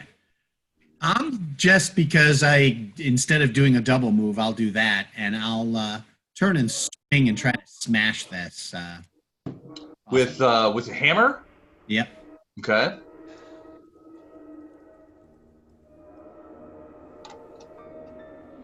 boom. You hit it square on the top. And you ever hit like something really hard with like a baseball bat and you get that whole vibration kind of thing coming at you? Yeah. That's what you get. You hit this thing with a hammer probably, well, I mean, super hard. I mean, you're expecting it to explode into 1,000 pieces. It does nothing of the sort. You're not sure you even dented it. You do. I mean, you come back and you're like, wow, because it's like, I mean, it was like hitting raw stone with a hammer. You kind of pull back and you're like, oh man, my hands. And you look on it and there is like a little mar on the top of it, but it's incredibly hard. Okay, just say, okay, Gatto, you're on your own. Does he roll damage, Les? Huh? Does he even roll damage on it? He can. Yeah, he can. He did some damage. If it makes me feel any better, I can do that, right? There. Damage. Of max damage. So yeah, I mean, it does make a small mark on the crystal. But man, if you were going to try and beat this thing and open it that way, it would take hours. You would want to get some specialized tools, some sort of cold chisel, a couple of guys, to like hammer on it. This thing is beastly from a hardness standpoint. So you 27 to determine what it takes. I'll just give you the specs. It's got a hardness of 16, which means basically 16 DR on every strike. It has 1,800 hit points. And the difficulty check to break it is 85. So I did 1/10 of a percentage point to it just now. Yeah, Yay! It was like next to nothing. I just say, Gatto, if you can figure out how to get open, great. If not, I'm moving on. I'm moving on. All right. Well, Gatto, it's your turn. What are you going to do? I sent you a message. Okay. I'll send you a message back. Is it lava proof? I remember it wasn't hot at all. It was like self-cooling. I'd forgotten. Although I don't know if that means thrown directly into lava. That would.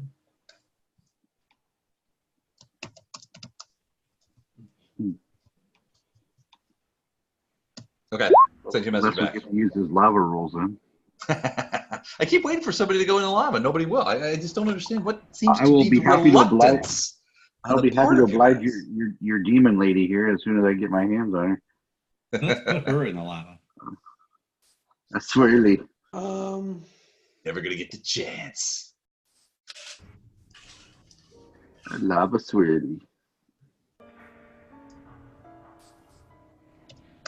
Okay. All right. Did you get the message I sent you?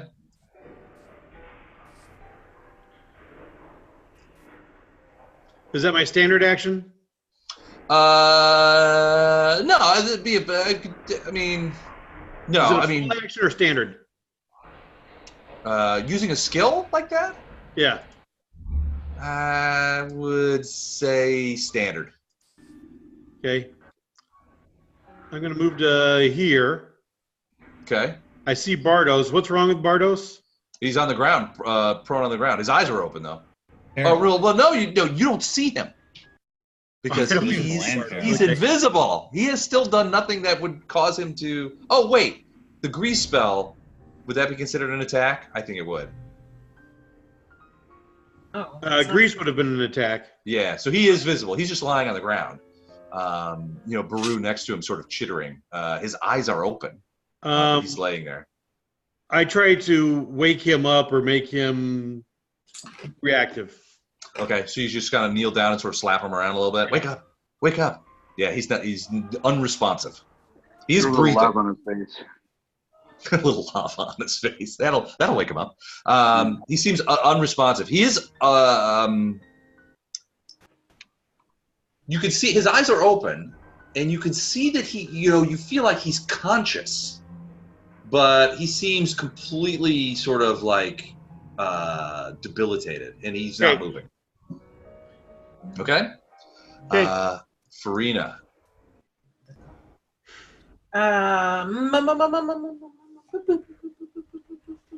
So you are weakened, but you are now not dazed. You do not see the guy. All you see is Otto and Storm and Lothar. And everybody looks kind of like blasted.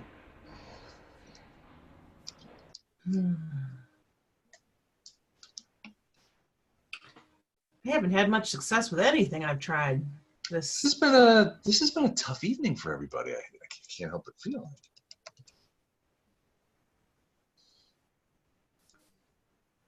Well, I guess I don't think I'm going to throw. I don't know. I think I'm going to come over here. My acrobatics check will get me over the lava. Okay. And I'm just going to shoot 2 arrows at her and see if I can even hit her. I don't know. Okay. That's even possible, but we will try it. All right, just so you know, AC 25. 25. Why is that still on? You did a move, so you just get more attack. Hey. 30 arrow hits. All right, so she has damage reduction. That's pretty significant. She's a paladin also. She is also a paladin. No. Oh, actually, would Farina. a 28 have hit? Yes. Okay. AC 25.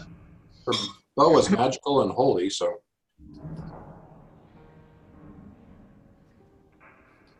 It's coming. It's not going to be much. Is it her bow is holy? yeah, her bow is holy, and so it's good aligned and it's magical How does she get a good alignment there? because it's holy. Now, how did she get it holy? How did she get that? Is it a holy bow? She's just That's been one of lugging the around. three items that we sent. What's his name for that we had to wait like a month for. We paid for it. Oh, okay. I was just curious how to get it. All right, so yeah, the arrow goes and sticks in her. And she sees you for the first time. You get a look at her. It's actually quite a beautiful woman in sort of a saturnine way. But it's she's I don't know. She gives off an aura of being very dangerous too. Like originally would have been if she hadn't flipped sides. Well, maybe you can convince her. All right, so that's Farina. Well, So if anybody can, Flashheart can. Actually, Five. where's the rest of Farina's damage? I put it on there already. You only want to do this. It's only 7 points. Yeah. You want to do this demon. No, but you're- that arrow should be D8 plus whatever Oh yeah, bonus why she's got. D6? Or if she's got it enlarged, it should be 2d6, and then she doesn't have the 2d6 holy Not damage. enlarged. She's not enlarged. Still should have been. Was No, she- enlarged doesn't work on her. I'm talking about she usually uses gravity bow, which makes the arrows appear one thing larger. Was she an entity independent of him so Otto can try to grapple? Bless I you. mean, when she's separated, is she actually like a physical entity that Otto can Yes. grapple? Oh, well, then Otto's going to try and take another whack at it. She's got to She's go not- through the Even grease. before you do that, your Jennifer. damage should have been higher than that. Finish your bow damage. She rolled 2d6 plus. I did roll 2d6. No, I'm you only sorry. did 1d6. Ay, ay, ay. And then you need another 2d6 for the holy damage. Wait, what? What? It's not showing up on my sheet that Holy way. damage is 2d6 added to every single arrow she shoots against evil people. Okay, so there's 1, Evil. They're evil. Well, 3. she's not a person. All right, so There's 3 more d6. One that should Add have been on the 14 original points to roll. what you did before. got it. Okay. Yeah, that bow we got her is a freaking amazing weapon. Okay. It'll make her Sorry, I super didn't deadly. use it properly. I didn't read Now- it properly. Now, if Otto wants to get over there, he's going to have to pass through the grease. Not really, because he can pass through me and we're all friendly squares. Why would he have to go through the grease? He can't end in a occupied space though. Can't he move? He can go through there, but he's got to have somewhere to attack from that's his own space. He can't attack. Well, theoretically, he could go to there.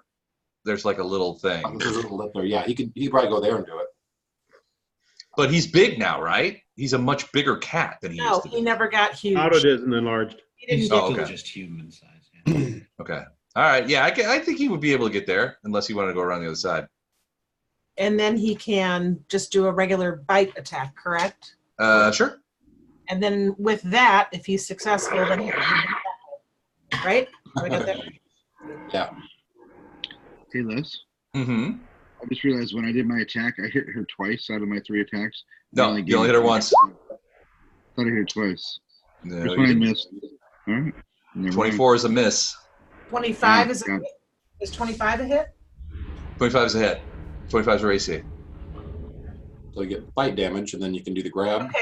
So now I just need to do my CMD and my bite damage, right? We'll do the bite damage. Bite damage first, 1. because that happens regardless. Well, she got DR too, and there's no way these teeth are getting through. Right. There. Okay, so Max there's damage, though. Okay, they did get through a little bit. and that's the CMB. Not going to be enough. A 31 Not. is not 31 enough. is not enough. She has a CMD of. Hold on, it's 36. Wow. She's a demon. She's a beast. She's a beast. Oh boy. All right. So, what is she gonna do? Is she gonna throw Otto into the lava? Boy, that sounds good. That sounds fun. Boop, boop, boop, boop. All right. She is gonna try and well, no. You know what? She's gonna try and bull rush Otto into the and push him into the lava.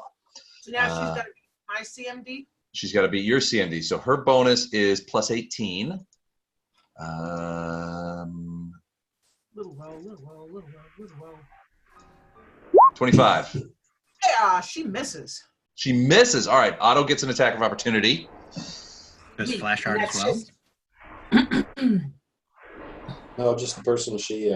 Just on that. She just the person. Even though she's doing that right next to Flash Heart. Right. 31's a hit. Is that right? Plus 14 on a bite attack? Yeah. Damn. All right. Go for it. Ooh, All right. nice 15 points of damage. damage. And does Otto want to try and get another Sure. sort of it's a trip attack, right? It's not a grapple. The grab. It's It's a the grab. skill is called grab, Okay. which would lead you to think she had thumbs in my mind, but One would think. But all right. fumble. Did not. Well, it's Unsuccessful. Yeah, you can't. Yeah, it's just unsuccessful. You can't like fumble a CMD. Although, doesn't she now get a attack of opportunity back? Well, the grab was part of the bite. The bite wasn't. Right. So it does not provoke. She got one attack of opportunity out already too.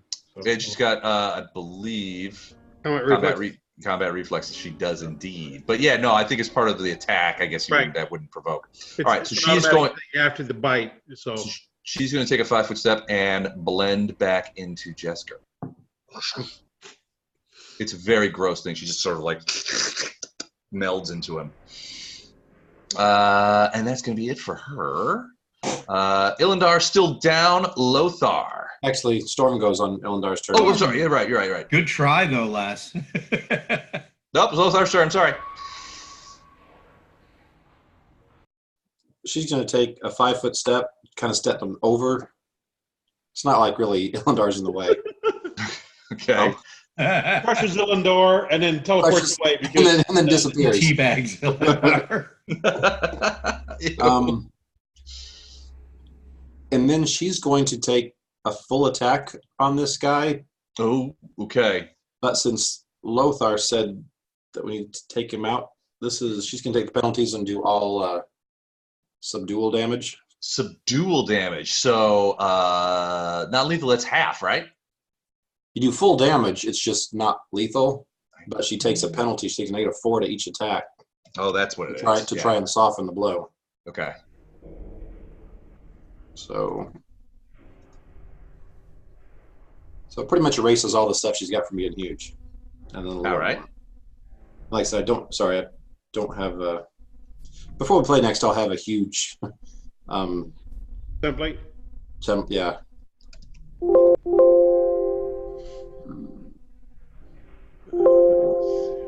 Okay, so This is the bite, Okay. and then these are the claws.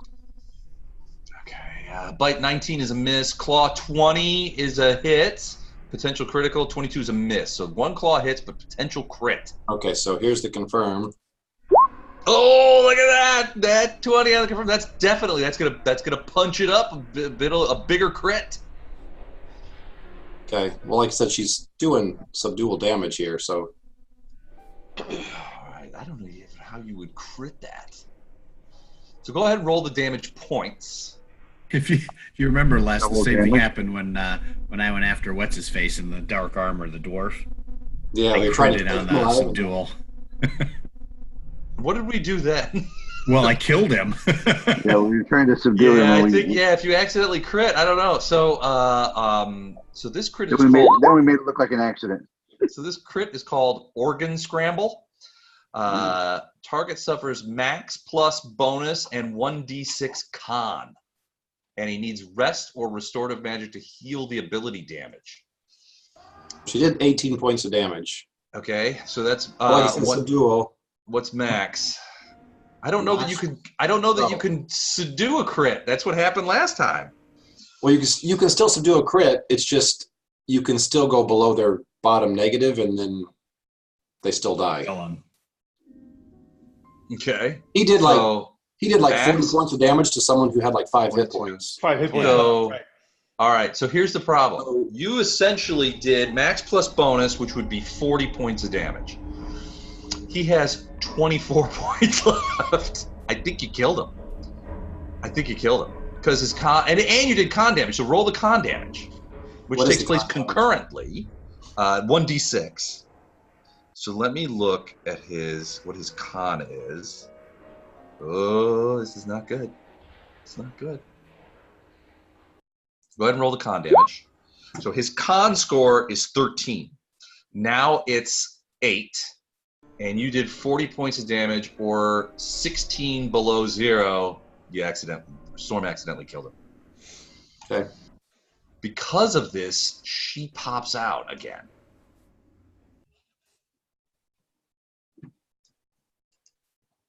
Sorry, Fezzik, didn't we just jog him so hard? Yeah. Definitely a Fezzik moment. She pops out. So she's on the same thing. He's down. But she's like standing over him as he falls. And she's sort of like, he falls and she's like, oh, he belongs to me fully now. All right. So is that Storm? Yeah. This isn't the first person that Storm's accidentally killed, is it? No, it's the first person she's accidentally killed. Okay. I think it's Fletcher who accidentally kills stuff usually. Gotcha. All right. Lothar, you're up. No, he's not. He is. Oh, okay. Oh, I hit the thing. It's actually Lothar's. Lothar. Are we finishing this round, or are we going to wrap it up? Yeah, we've got Lothar, Fletcher, Flashheart, and Gatto, and then that's it. So you want to just finish this one up? Yeah. Okay. And Flashheart's ahead of Fletcher. No. Oh, did you? Remember, I Yeah, paused. you paused. Yeah. Okay. What happened to the body of the guy that just went down? It's standing below her, so it's just, I'll just move her over. She's basically standing above it. Okay. He fell to the ground, sort of like tore away from her, and she's standing up, but he's sort of on the ground below her. All right. Well, I'm going to take a 5-foot step and try dismissal one more time. Okay. Oh, sorry. Her will. It's a will save, right? Yeah. So it's will save versus plus 13, and it's a DC 20. Yeah. All right, here we go. Yeah, she made it. She's got the measure of your magic now, Lothar. You took a 5-foot step, you say? Yep. All right, Flash Art, what are you gonna do? Is she reachable right from where I'm at here, so I don't have to move? Since I'm large. How close is she? Yeah, I think. Yeah, I mean, as a huge person, you now have reach, right? Big reach. Yeah, so you can hit her. Excuse me. All right. Full attack. 3 attacks. Yeah, it's full attack. Ooh, nat 20! Roll for. Go ahead and roll to Okay. confirm it. Yeah. 22 did not confirm. It's a regular attack, although you can get exploder dice if you want. All right. 13, and then it's going to be 11. 3 hits, including 1 with exploding dice. Nice. Nice job, dude. All right. Damn her to hell. And remember, you get your Smite Evil damage on all these. Well, it wouldn't be Oh, damning. right. And this bypasses all DR. All 3 of these hits bypass DR. Indeed. So 8. Luckily, 9, she's still got like 200 hit 12, points. 13. Hey, Matt, with haste, you should have 2 attacks that are the same. You shouldn't have different attacks. I thought it dropped down 2 each time on the second and third. No, haste gives you 1. 1 more at your highest rate. Which is still a hit, so it would just be it would have been a 30 instead of a 26. Yeah, I thought it went bad before. But okay, so got it. All right, thanks, Gordon. I will fix that. All right, so 13. Now this is exploding dice, or no? Yeah, so you don't get. Yeah, that's it for that. 15 plus 14 is 29. Plus max damage. 21. What was 29 plus 21 was 40 points of radiance damage. 50. 50? How do you figure that? 29 plus 21 is 50. Oh yeah, it's 50. Okay. He's doing that. Good try, DM. Sorry. All right, that was hard. I mean, she got slashed back. She got bounced out of her chosen vessel, and now she is she just got crunched by radiance. So look around for Flashheart. Fletcher, what do you do? As a free action, I say, "Do I have your attention now?" She hisses at you. Can I stand here because it's only the mouse that's in the way? Yes, you can. All right. The mouse is technically like on Bardos, so. Is he in line? And I am taking a shot. Okay. What are you using? The hammer? Yep. Oh, that's a hit. Hold on. 22, 23, 24, 25. Oh, I'll just do the damage. Add 3 to this. Okay. Oh, she's max damage. 40. Is that 42? 42. Yeah. All right. So after Radiance is cutting slashes in her, she's backing up, and then behind her you see a huge Fletcher just come back and just like kabonk her.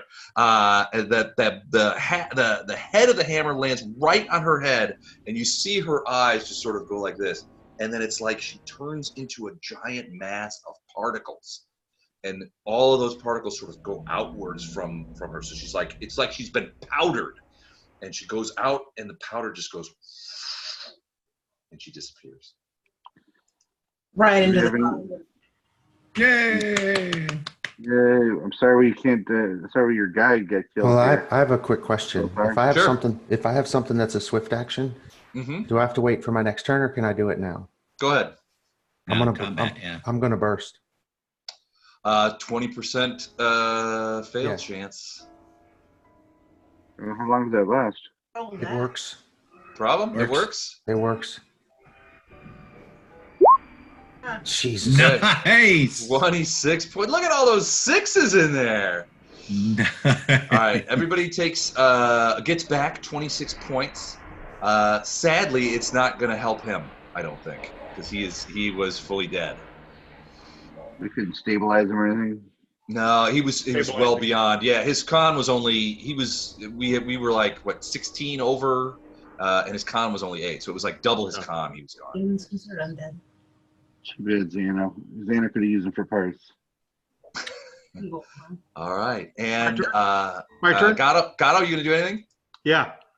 What? I yell out to Lothar, I need you to come up here as quickly as you can.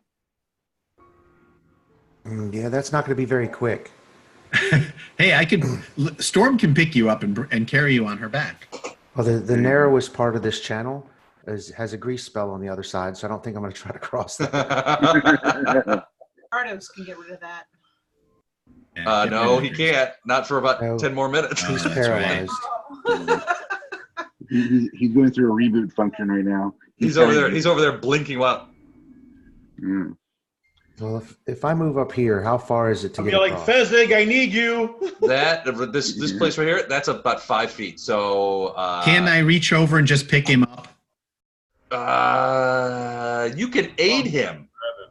I don't Rick think you ate pick him. up. He's gonna say- so light for my strength right now. If I'm raged, I was going to say between Storm and him both having reach, they could like pass him from one to the other across I this. think. Well, accidents happen, so I still think it would count as aid. So if you guys both do acrobatics checks, you can aid him, and he'll get a +4. Now he only needs a 5. Okay, well, okay. yeah, Well, she we both make our acrobatics yeah, checks. she can't not make it, neither can he. So Oh, okay. All right. So you guys just sort of like grab him up and pass him There you over go. the top. All right. And then So I what do you got in throw mind, him Gato? over to Gato. All right. Wah! Well, once I'm on this side, and I don't know because I haven't used this spell yet. Has this guy been dead too long to use Breath of Life? Yes. Yeah, he's been probably- gone about 3 or 4 rounds. Well, by this time, No, it's a couple rounds. Wait, yeah. I How thought long we does were in Breath of single Life round. work? First round. It has to be the next round, and it's been 2 actually. The next round after that, you tried dismissal. Hold on. Right. No. yeah, Breath of Life has to be used. Yeah, it has to be within 1 round, and it's I been thought too the long. dismissal was before the. He cast dismissal twice. Oh. No, the dismissal was before, but the burst was after. The burst was after But too. the burst was a swift It's action. too late. During the round he needed it, you were going over being passed between. No, the second dismissal was while this guy was down. Okay. Maybe you could. Yeah, I employ, think it was. Oh, maybe was you it? can employ your guy. Either way, yeah. it's And too late. you have to touch him. So yeah, you had to be passed over first. That took a round too. All right. Maybe- So, Lothar, You can do you employ have your guy to. a light spell, a daylight spell, a holy light spell, anything with light on it. hang on. One moment, please.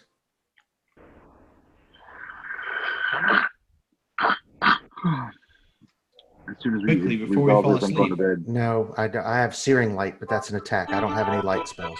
Believe it or not, Gato, Fletcher can cast light. I don't know if that'll do it, Oh, okay. but I'll ask you to. You might have heard me yelling at Lothar. Do you have any light spells? Yes, I can cast light. Cast light right above the casket. Okay, I'll do that. All right. All right. It's 10 after 11. Yep. I gotta get up in 5 hours. Yep. Yeah, go to bed. All right. So let's stop here, and then we'll start next time at this point, and we'll figure out what happens and maybe what's inside this cask. Yay! All right, buddy. All right, guys. Night, everybody. Great game. All right. Good night, you guys. Night. Thanks. Victory. Travel. Bye. Good night, Les. Good night, you guys. Have a You know, great have a great week. Let me know I what you was so think about tired. that anime thing, but Full Metal Alchemist is definitely a good plan. Okay, great. No, thanks for sending me that. I appreciate it. That was really helpful. All right. I'm so good night. tired. I forgot how to turn this off, but I figured it out. Good night.